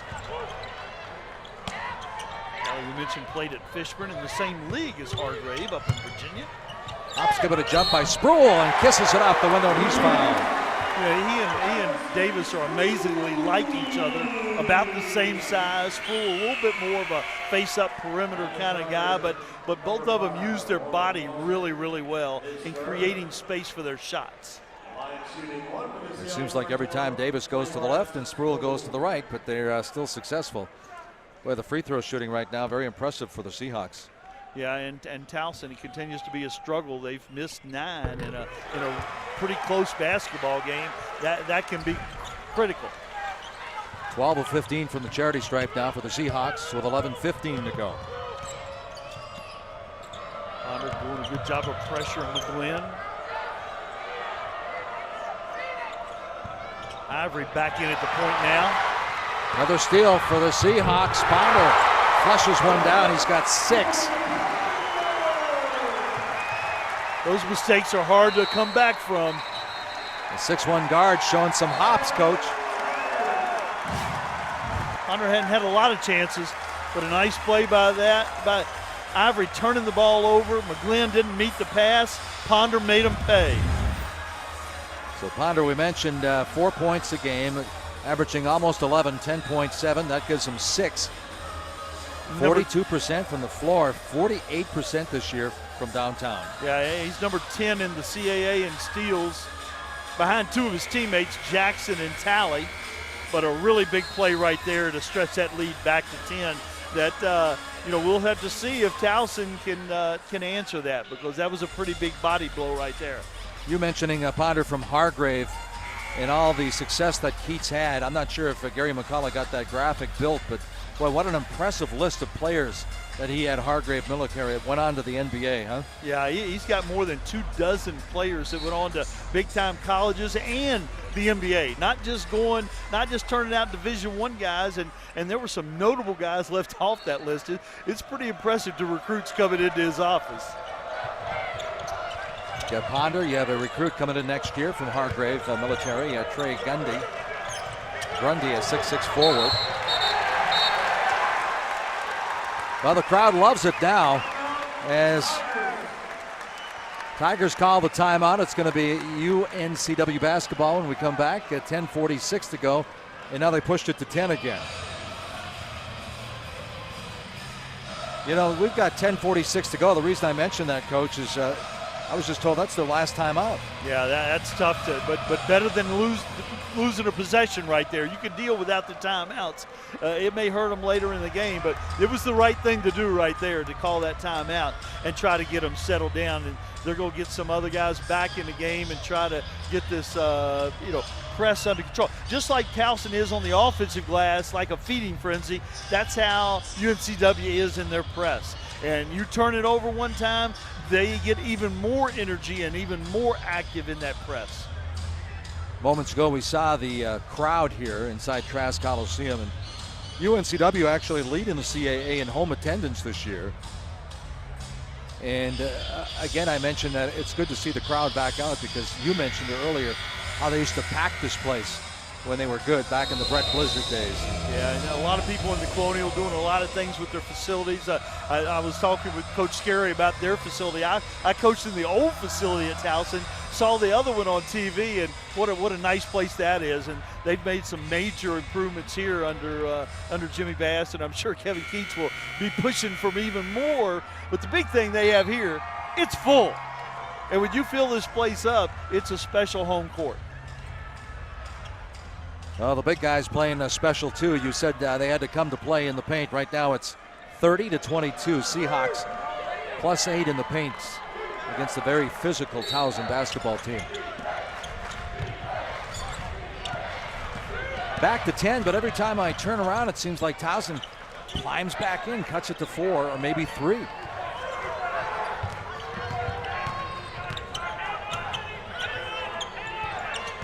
Big possession, cutting it back to single digits would be a big answer right here. 7 on the shot clock for Hawkins. 4. Morcell lost the rock, and that's going to be a shot clock violation. Credit the defense there. Really good defensive possession by Kevin Keats, guys. Pat Scarry had back-to-back winning seasons for the first time since 1992-93. 12 turnovers now for the Tigers. They come in averaging about 13 and a half, almost 14. Yeah, and UNCW only averaging 10 in league play, 14 overall, but they've really started taking better care of the basketball once they got into CAA play. Ponder rises, knocks down a 3 for the Seahawks. Yeah, and a really mature Ponder. You know, he was struggling offensively, wasn't getting a lot of looks, drove it, made a few, and now he feels good about shooting the jumper. That's his 25th from long range, one behind Freddie Jackson now for the team lead. Talley picks up the foul. 5 on UNCW now with 9:49 to go. Fouls haven't been as big a factor here in the second half. Neither team very close to the 1-on-1 yet with 9 minutes to go in the second half. There's Davis. A little hesitate, a little ball fake, and he's got a lot of moves. He's got a lot of moves. None of them like traditional moves, but you know, when you've got those long arms and big hands and that body of his, he really has a nice touch. And Towson's showing a little 2-3 zone. Yeah, Pat Scarry's saying with John Davis, you might want a bigger guy. You might want a guy with better skill. But Davis says he gets the job done, and that might be an understatement. He's got 21 tonight. There's a whistle down on the baseline, a little traveling music. And the Tigers will have the basketball again. Yep. Down 11, 9 minutes to go. Just need to have good possessions and take better care of the basketball and keep this crowd out of the game. You turn it over, the crowd gets excited as well as the Seahawks.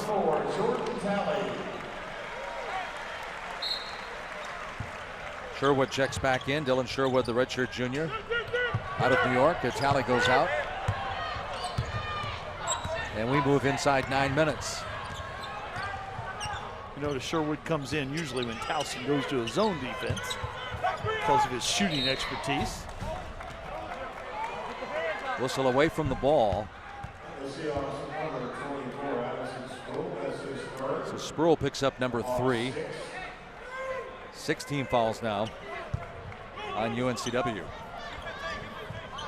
They mix it up this time. They usually play 2-3 baseline out of bounds. Now they're man-to-man. Hawkins with the basketball. Boy, he's been known to go on some personal runs too. A couple of 8-0 runs earlier this year, and one run, he had an 11-0 run in a victory earlier this season. Coach Scarry would love to get the ball in the hands of Davis or Parker Rivera, but Foster helps out that time. Walter Foster, the big 6'8" sophomore out of Atlanta, Booker T. Washington High School. He's got 8. 55-46. We're inside 8.5 minutes. Williams, open look. Can't leave him open there. He loves that shot. He's got 21, so he and Davis are having a little game of horse going on here.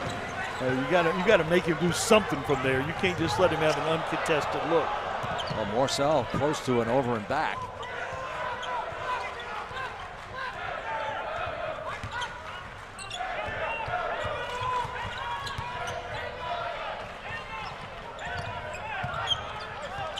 Dribble weave out front, couldn't gain an advantage. Shot clock inside 10 again, down to 7. Foster from 16, nothing but net. So Foster with back-to-back buckets. You can see his confidence growing too. Very comfortable shooting that little face-up 15-footer. Made his first 2 free throws tonight, his last 2 free throws the other night against Elon on Thursday. Nothing like making a couple of buckets to put some extra hop in your step, huh? There's a 3. And he's fouled. And Parker Rivera, that's his kind of night right there. Not only does he give up the 3, he also fouls the guy for his 4th foul of the night. Well, that's a tough one. So Dylan Sherwood knocks down a 3, his first bucket. You know, Coach, he closed the season strong last year, opened up this season His first 2 games, he was 8 for 12 from long range, and then he had 9 threes over the next 13 games. Yeah, and that was by correction on my part. That was Parker Rivera's 5th foul. Just hadn't gotten anything going, and fouls a three-point shooter, which you just never do, and fouls out of the game, which really hurts Towson's chances down the stretch. Yeah, Parker Rivera, 14 points, 11 rebounds in the last game against Elon. Zilch, no points in this ball game after averaging 14 over the last 2. 1 rebound, no points. 7:17 to go. We're going to step away. Seahawks now up by a dozen, 60-48.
Seahawks up 60-48, and we have Dylan Sherwood going to the line with a chance for the 4-point play after he was fouled by Tamaj Parker Rivera. Rivera goes to the bench with 5 fouls. And so Pat Scarry is a -1 player with 7:17 to go. Yeah, and an important player. Not only is he a good rebounder and a good defender, but he's also an offensive threat. He really never got on track, got anything going tonight because he didn't get any rhythm because he wasn't on the floor very many minutes. But that certainly hurts Towson's chances here tonight in Wilmington, North Carolina. See the frustration as he bites on that jersey. Sherwood, he's only been to the line 5 times. He's hit 3. So safe to say he's a perimeter player. Huh? Yeah, he's a very good 3-point shooter, shooting 45% on the year, and made a big one right there to extend the lead to 13.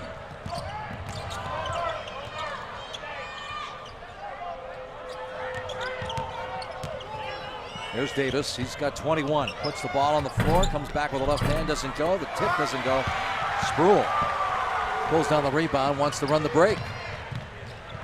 Spruill to Jackson.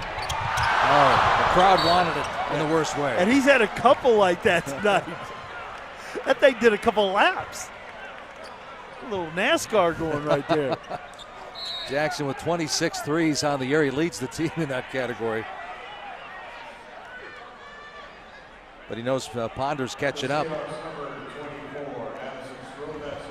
So yeah. Spruill with 14 points off the bench. He picks up his 4th with 6:52 to go. Yeah, he was trying to deny the ball in bounds, but wasn't the time to do that right at that point in time. But they kind of got tangled up. Kind of silly foul that puts him on the bench. Or I think we'll put him on the bench. Said Ponder's going to check in.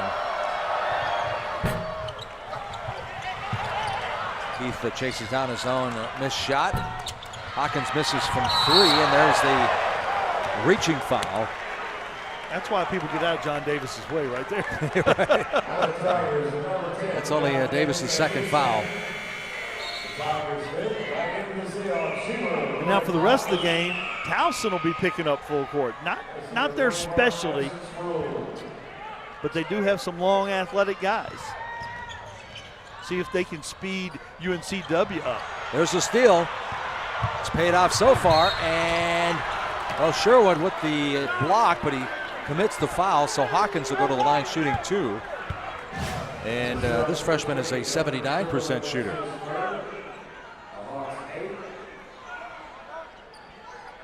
Good job right there in the double team. Sometimes teams that press a lot, like UNCW, don't like to be pressed. You would think working against it every day in practice that they would be pretty good against it, but right there, Towson was able to get one back.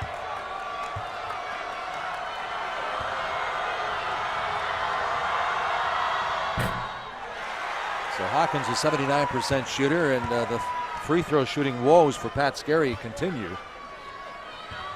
That just drives you crazy. You do everything right and can't make an unguarded shot from 15 feet. Makes coaches have gray hair. Have you seen gray hair coaches? Well, one right over there, Pat Scarry. He said 10 of 25 in the last game, and against William & Mary, they missed 13 free throws. He said if we stop giving up some threes and hit some free throws. Well, the big guys backing down. They're going to call the block on the freshman, Eddie Keith. Yeah, I'd like to see that one again, wouldn't you, Mike? Well, Keith thought he had position. He rather emphatically thought he had position. Ooh. Well, 275 pounds. He bounced. And you pointed out that Keith goes 220. And I don't think there was much flopping or acting going on there. There's a lot of contact. Well, Geddes could have had a double-figure game, but he missed the free throw. He's played really well tonight. Foster goes up, whistle before the shot. Looked like he stepped on the, well, it's going to be the foul on number 4, Jordan Talley, the freshman. He really hasn't gotten going tonight either. He's been in and out of the lineup with foul trouble. So Towson back at the line. 8 of 21 so far tonight, Coach. Yeah, and you know, literally the difference in the game. Yeah.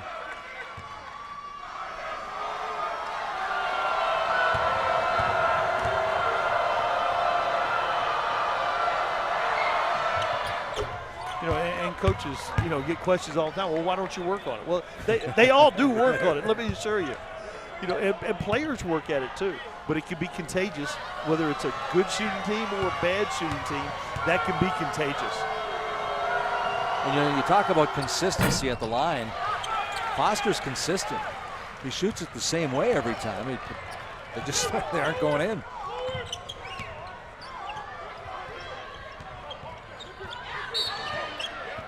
Whistle away from the ball. Yeah, caught Hawkins trying to hold up Cedric Williams down on the block. You just got to fight around without fouling him right there and hope they throw it away trying to get it to him. Or you can get a hand on it, or there's pressure on the ball, or they just don't see him.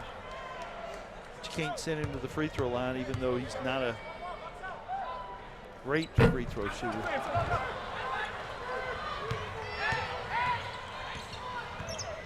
Inside 6 minutes now, 61 to 50, 11-point hole that Towson's trying to climb out of, make it 9. As Foster hits again, he's got 13. You know, and Towson would love to turn UNCW over here with the press, but they really want to get them playing a little faster than they want to play, or shooting the ball a little quicker than they want to shoot it. Talley with the ball, 4 fouls. Geddes has 3, Sherwood 3, Spruill has 4. Hawkins on Geddes, but they can't get the ball to him. 7 on the shot clock. A little spin move by Ponder. Beautiful move, doesn't go down. Well, you're right. As far as going to the glass, Towson looks like a bunch of sharks. They do go, and that time they went a little too hard and, again, picked up the foul.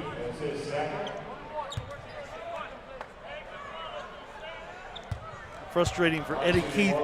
You know, it's hard to get mad at a guy when he's just being really aggressive trying to get the basketball, whether it be a loose ball or a long rebound or whatever, and he picks up the foul doing that.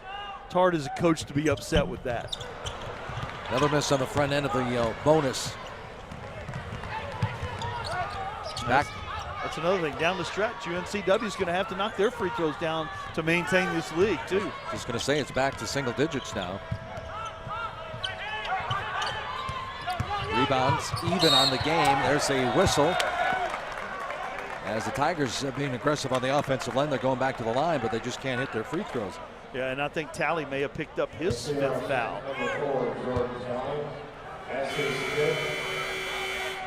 So Talley, who's been averaging about 10 points since moving into the starting lineup conference play, he goes out scoreless tonight. Yeah, very unusual in league play. He's averaging 10 points, 10.1 points a game. He's been very productive on the offensive end, and a really good free throw shooter, and a guy you want the ball in his hands down the stretch. Really does a nice job of taking care of the basketball. That's 56 assists coming into tonight with only 35 turnovers. Really good assist to turnover ratio. Yeah, number 7 in the conference in assists. That's 7 and climbing, it seems like, since he moved into that starting lineup. And now they've got a bigger lineup on the floor with Ponder. He'll be the point guard, and Jackson will be the 2 guard. Both positions that they have played in the past, but it's not their normal position for this basketball team. Eddie Keith knocks down the free throw. Mentioned only a freshman, but 1 of 12 from 3, 54% from the line. But he nicely knocks them both down.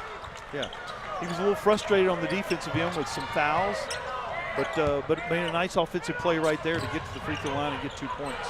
Hey, Coach, we've got a lot of time, and we've got a 7-point ball game again. Doesn't take much.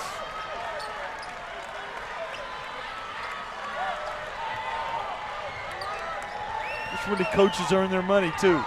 Have the right people on the floor, get them in a position to do something good and take advantage of their talents. Yeah, the Seahawks down to 6 now, the shot clock. They want to eat some clock, but they don't want to get out of their rhythm. They're down to 2. Sproul. That's an air ball, shot clock violation. Really good defensive possession that time by Towson. They handled the screen and roll. They handled the isolated post up for Geddes. And then they contested the shot at the end. Came away with the rebound, but shot clock violation. They played for the full 35. Coaches love that.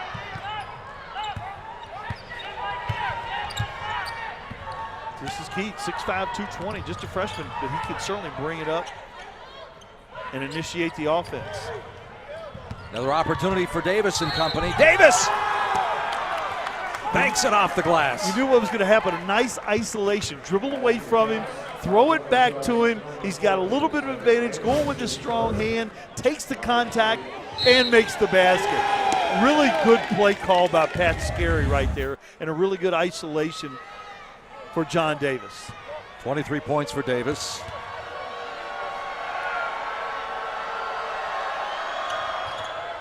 Wow. 66% isn't that egregious, but he wasn't even close. Just barely touched the net. He'd be better off if he was having contact on the free throw. You're right. Are you allowed to do that? I don't think so.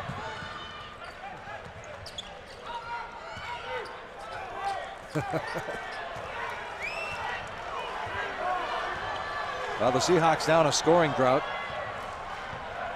Last field goal at the 7:17 mark. We're down to 3:37. Inside 10 again. And again, a really good defensive possession. Made a mistake right there, though. Well, they're going to have to get it down on the line. You're right, Coach. They've been shooting it well from the free throw line tonight, but it looks like Williams is going back to the line with 21. They might be milking that clock too much. Are they out of their rhythm, maybe? Yeah, but this time they bailed him out with the foul. We're back. The CAA Men's Basketball Championship returns to Baltimore, bringing March Madness to Charm City, March 6th through 9th at Baltimore's Royal Farms Arena. Tickets on sale now. This is CAA Hoops. The road starts here.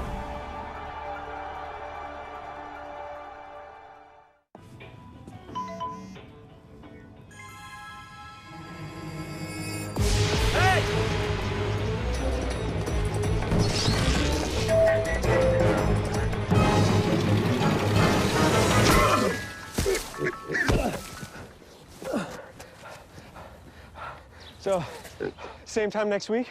Well, of course. Put away a few bucks, feel like $1 million. For free tips to help you save, go to Feed the Pig. Cheer for the stumbles. The he shoulda had that's. And the tears that linger. For in those moments, greatness lies. There, you will find the provoked, the determined, the unified. It's in those moments that champions are born.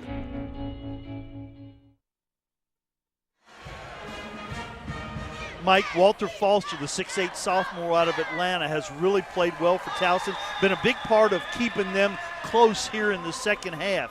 He's a good face-up shooter, a long-arm kid, good around the rim, but also good out to the free throw line. You see him very comfortable right there. They don't close out quick enough. Hesitates, they don't come get him. He knocks it down again. He's been a big part of their second half run. 3 in double figures. You see Davis there, 23. Hawkins in double figures. But no points from Gabrilovich or Tomaj Parker-Rivera. I think that was huge for Pat Scarry. But that being said, it's only a 5-point ball game right now. Yeah, with all that's gone wrong, for them to be down 5 with 3:28 to go, he has to feel actually pretty good about things. I would think so. I mean, you look at the free throws for Towson, 11 of 26, so they've actually picked it up a little bit here in the second half, but 11 of 26, and they're down 5. And it seemed like just moments ago, but I guess it was more than moments, but the Seahawks had a 12-point lead at one juncture. But this young man here, Cedric Williams, having a big game. Williams with 21 points. Big free throw there, 22 points and 14 rebounds. Yeah, that's sometimes tough coming out of a timeout, but some guys like that. You relax a little bit more, have time to think about it, but he hits 1 out of 2. So Williams, we talked about the fact the game started. He was only 136 points shy of 1,000 and 30 rebounds shy of 700. That's quite the career. Keith, very aggressive with the ball that time. Yeah, Keith a little bigger and stronger than Freddie Jackson. I mean, that's about 40 pounds on him, and he took advantage of that and went one-on-one with his strong hand to the middle of the lane. Nice shot. Speaking of Jackson, he's 1 for 10 tonight after averaging about 17.5 points over a 5-game stretch. Now keep in mind, he was nursing a bad ankle. 62-58. Jackson wanted to give it up to Williams. Instead, here come the Tigers. Morcell lays it down, and we've got a 2-point game. Morcell, the freshman out of Fort Washington, Maryland, really down. with a nice finish. Jackson goes down hard. Remember, he was nursing that ankle.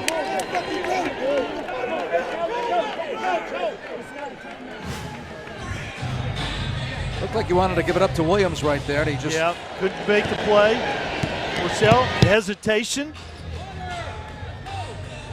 So Morcell converts. It's a 2-point game, and Jackson, who did not start against the College of Charleston because of an ankle sprain, looks like he's reaching for that ankle again right there. Yeah, and you've already got Jordan Talley out of the game. Jackson was playing the 2. Malik Pugh hasn't played tonight, the freshman out of Dyersburg, but he might be on call to come in this game. 6'1", 165, freshman out of Dyer County, out near Memphis, Tennessee. That doesn't look good for Jackson. No, he's not putting any weight on it. You know, sometimes that ankle, and it's wrapped up, stays pretty loose. You can play on it a little bit, but a lot of concerned looks there. out of a real good student body in attendance tonight here at UNCW. Very impressive crowd, and they should be concerned. As you pointed out, they had a 20-point lead with William & Mary. They lost that one by 4. They led by 12, and Pat Scarry's Tigers, they just kept scratching and clawing. No pun intended, but they got back into this game. Yeah, and now they've gone with an even bigger lineup. Ponder's the only true guard on the floor. Sproul will be playing the 2 along with Sherwood, Geddes, and Williams. A real big lineup. We'll see if it's an effective lineup. It's a talented lineup for UNCW, but not a lineup I bet that's been together this year. Last 2 or 3 possessions, Seahawks took the air out of the ball. It seems like they lost a little bit of their aggressiveness. Ponder's really the only big-time driver on the floor. Geddes inside with 5 on the shot clock, nowhere to go. Sproul, air ball, and that's the second shot clock violation now for the Seahawks. Yeah, their offense is based on driving the basketball. Jackson driving it at the 3, Talley driving it at the 1, Ponder driving it at the 2. Now Ponder's the only one that's in there. Tigers scoring run now, 12-1 since the 6:37 mark. The last field goal for the Seahawks at the 7:17. That was that big 3 by Sherwood when he was fouled.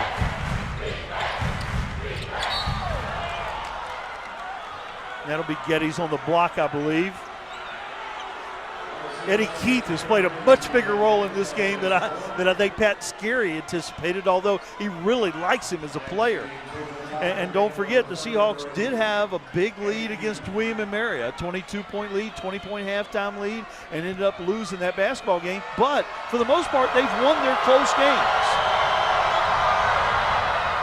including 3 in overtime. Yeah, really. We're not supposed to mention the O word, right? Yeah, you talk about the close games. 8 games decided by 7 points or less. They're 6-2 in those games, but right now they're tied at 62. And guess what? The Tigers did it by hitting a couple of free throws, Coach. There's some more irony. Ponder has played the point. At least he's comfortable out there. Ponder, he's going to be fouled. Wow! Continuation, no continuation. No, I think that was the right call. Oh, yeah. He got up in the air, hung a little bit, protected the ball. You see a lot of coaches, we talked to Matt Matheny at Elon, talking about the offense creating the contact. I don't know right there. Did he have the basketball? Yeah, you're right. It's really tough, depending on what angle you're looking at it. I think you're right as far as I was wrong with the continuation call. 3-point play gives him 12. He's the 3rd in double figures now. Geddes has 9. But more importantly, they pushed their lead to 3 again after they were tied up at 62. Yeah, and obviously a huge play. The game was tied, and he makes a 3-point play. But Ponder's the one guy out there who's been in this position before, too. You know, he's a junior, but he's played this position. Even though he's a natural 2 guard, he can play the point, has played the point. Everybody else is kind of out of their element out there, and he just took the game over. He just took the game over. He said, I'll take care of this right here. And they didn't run a play. They didn't do anything. He just whipped his man one-on-one. That's a great point. That's exactly what he did, too. Especially after I mentioned the last couple of possessions, they kind of took the air out of the ball. And he took matters into his own hands. Yeah, he didn't wait till deep into shot clock where somebody was going to have the ball in their hands and not be able to make a play. He just went ahead and made a play. Huge decision right there by a veteran guy out of Bluefield, West Virginia. Less than 90 seconds to go now, minute 29, 65-62. Mentioned both teams coming off of narrow victories earlier this week. Foster helped out Eddie Keith. We talked about his ability to play the point guard position. Davis with the spin to the left side, and there's a huge rebound by Sproul. And Sproul's fouled with 1:11 to go. Davis thought he was fouled on the play. Things a little chippy out there. Let's see if he had any contact. He thought he got fouled right there on the right shoulder. He might have had an argument there. Yeah, and then Morcell thought he had a jump ball. So Sproul coming off the bench, that means Kevin Keats 9 times has had a bench player scoring double figures this year.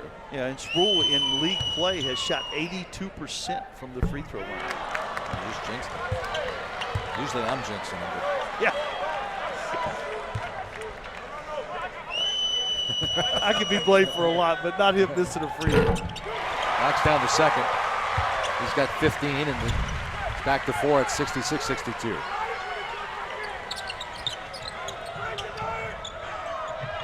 Foster's done a nice job of helping him break the press.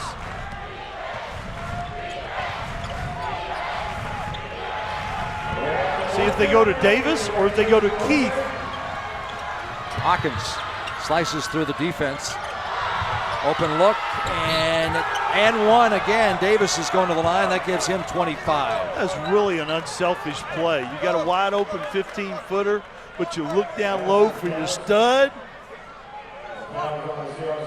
And he comes through with the made basket. Good pass again by Foster. Foster has just played a really good basketball game. But John Davis is who you want to have the basketball if you're the Towson Tigers. Well, I mentioned Sproul coming off the bench. Well, speaking of bench points, this guy comes off the bench too. So it's 33-19 now, bench points for Towson.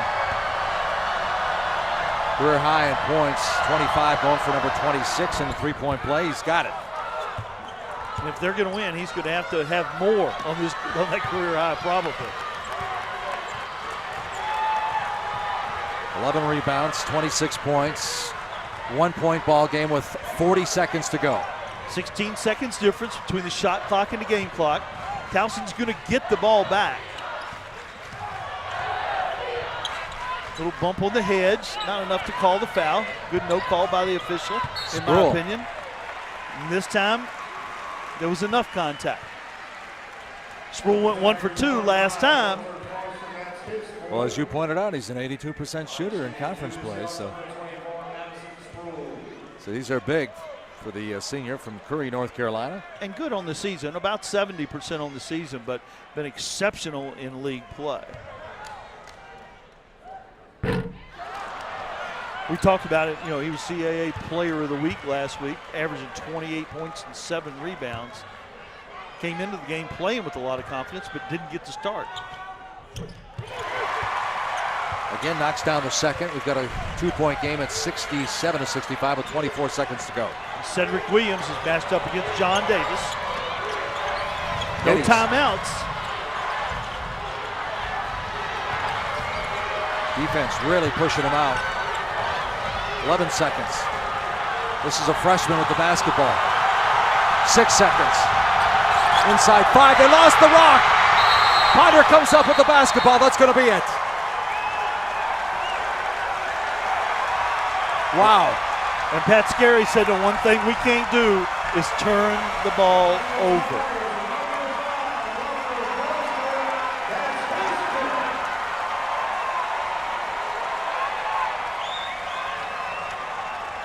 Late in the shot clock. Tough break.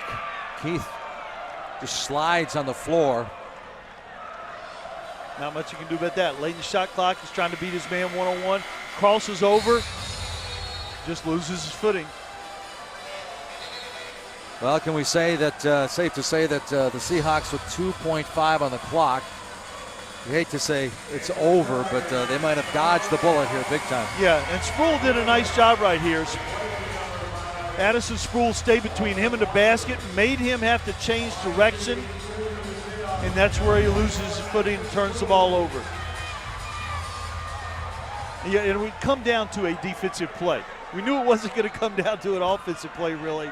It was going to come down to a defensive play, and the Seahawks made that play. But a lot of things can happen in 2.5 seconds. Double bonus is a good thing.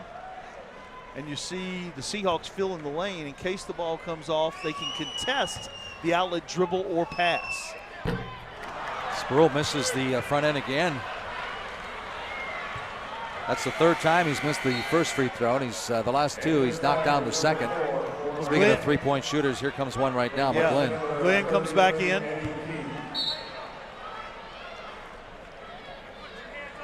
Well, Kevin Keats, age 42. I think he probably feels like he tacked down a few years over the last couple of minutes. Yeah, when you move over that one chair and you're the guy making the decisions. Here we go. 3-point game. And they threw it out of bounds. Pat Skerry.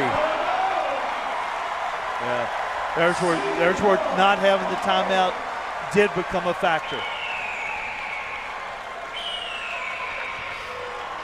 Threw it the length of the court. Well, they needed the 3, and I got to give it to Pat Skerry.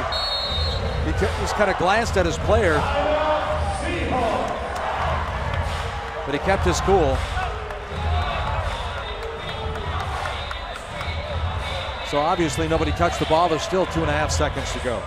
Yeah, and they've got to inbound the basketball, and they, you'd like to foul with the 2.5 on there, but you got to be really careful about that. You don't want to get an intentional foul. Then you have the free throws and they get the basketball. So Towson coming off a 2-point win over Elon, trailing by 3 right now. They played Elon twice already. So that can't be right because they played Elon twice already. They beat them by 3 and beat them by 2. Right. So if you're Pat Skerry, you appreciate the timeout. You at least can tell your people what you want to do. You'd love to hold on the cut. Just don't make it intentional. Don't let any time come off the clock. Now you got 2.5, and you can hope for the same situation you just had. A miss or 2 misses, and you got a chance to throw it to midcourt and maybe get a shot up. You're down 3. If he makes one of the 2, it's really going to be next to impossible. You know, Coach, you talk about Towson losing their top 4 scorers from last year. It's been a roller coaster. They opened up with a loss at Alabama. They won 7 straight. Then they lost 6 in a row. They beat Elon 57-53. Then they lose 4 in a row. They beat Elon 53-51. They were down by 12 in this game. They scratched their way back into it. I guess it's all a rebuilding and the growing process for Pat Skerry over there this year. Yeah, and a lot of the freshmen have a lot to do with that because they're just not as consistent as you'd like for them to be. Well, they fouled right away, as you said. 1.8 seconds to go on the clock now, and Sproul will have another opportunity to hit the first free throw this time.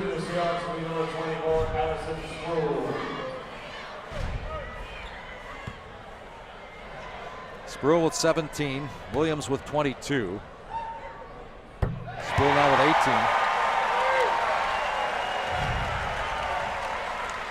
18. And it's now a 2-possession game, so that was huge.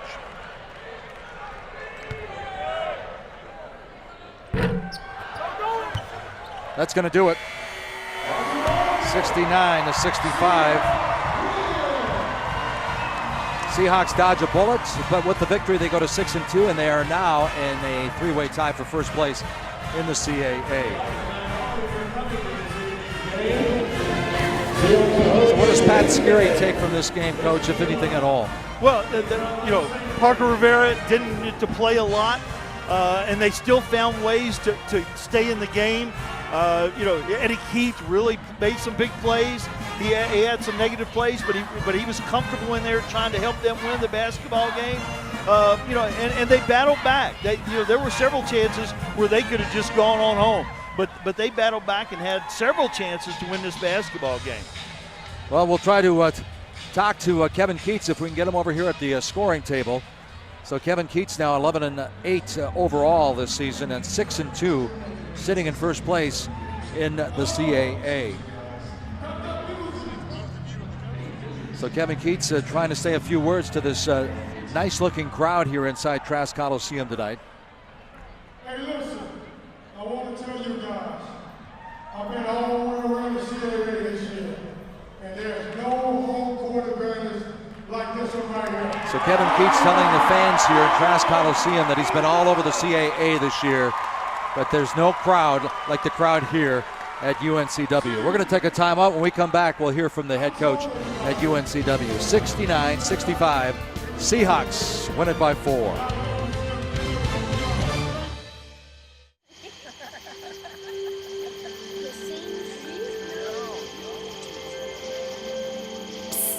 They're coming. Places, everybody. Light check. 1, 2, 1, 2. Everything looks good on our end. And lights. Come alive with the forest. Visit discovertheforest.org to find a forest near you. Okay, so what would you bring to my company? What do you need? I need problem-solving skills. I got through high school without a car, a phone, or a computer. No college degree, though. Not yet, but life's taught me a lot, and I'm ready for more. Well, you're not the typical kind of candidate that I hire. But you are exactly what I'm looking for. Your company could be missing out on the candidates it needs most. Learn how to find a great pool of untapped talent at gradsoflife.org.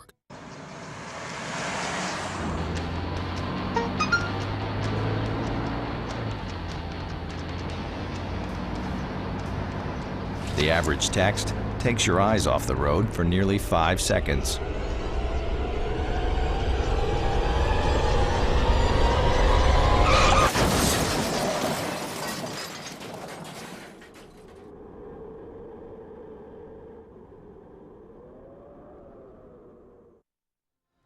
Back inside Trask Coliseum, there's the final numbers. The Seahawks of UNCW 69-65. They had the lead 31-22 at halftime. It was all tied up at 62 at one point, but the Seahawks pull it out as they move into a three-way tie for first place. And Kevin Keats, the head coach of the Seahawks, joining us now. Congratulations, Coach. First thing I want to talk about is Cedric Williams. 22 points, 14 rebounds for you tonight. Well, you know, everybody on this team has had breakthrough games so far this year. Cedric hasn't, and we've been waiting on it, and he's worked so hard. I've taken him in and out of the lineup, and he found his groove tonight. He was the toughest guy on the floor tonight. I love that for him. We put him in the starting lineup, and he responded. Not everybody is ready, you know, and he's been playing minutes, but he has not put up these kind of numbers. Did you challenge them with what they were going to see with Towson's front line? Well, we talked about not even their front line. You know, they play John Davis at the 3, and we talked about their small forwards, power forward, center, really rebounding the basketball. And I'm proud to say that we only gave up 12, and I know as a coach you want to not even give up that, but I felt we were more aggressive because we got 14 offensive rebounds, and Cedric did too. I mean, Cedric was tremendous. He could have hung his head when we took him out the starting lineup, and he didn't, and he responded in a big way tonight. Yeah, it's nice when your seniors do that, and not only did you rebound offensively, you converted those 20 points off of 20 second chance points, and then 16 points off of turnovers, which you said was going to be a key. No question, Mac, and these guys are playing hard for us, and you know, we were able to get home, and what a great home court advantage this is, and having our students back and just the crowd and everything else. It was great in there. I had a lot of fun tonight.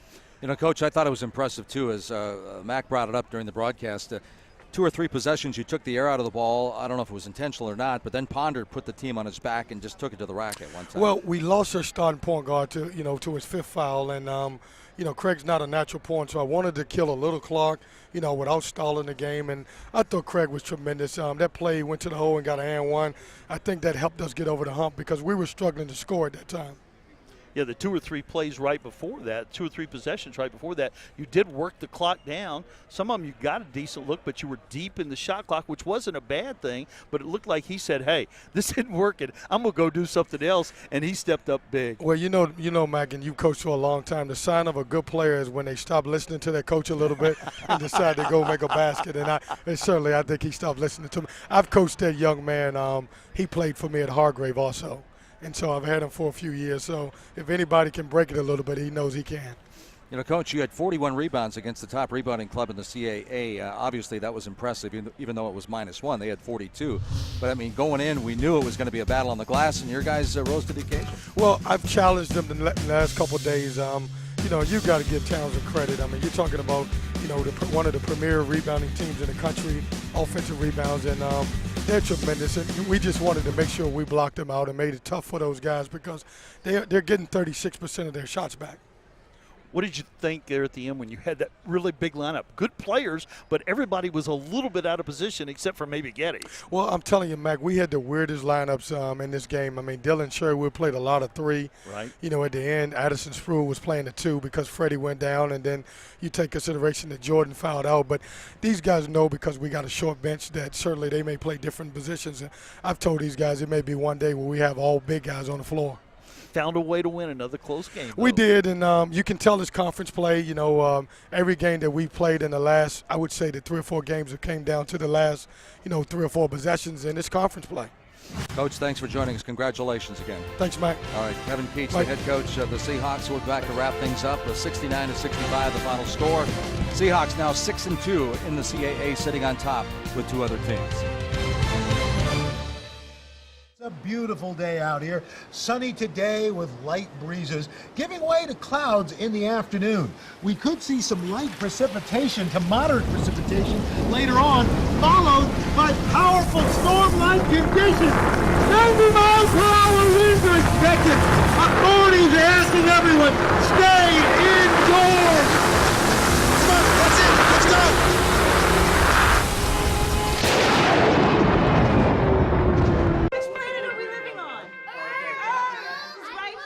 What do you think it would be like to teach? Chances are, you have no idea. Teachers today are breaking down obstacles, finding innovative ways to instill old lessons, proving that greatness can be found in everyday places, and that you don't need to be famous to be unforgettable. That's what it's like to teach.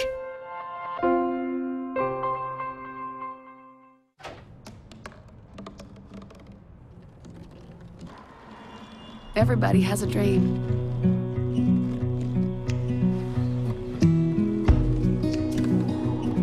Mine was to see the ocean. And with a little help, I made it.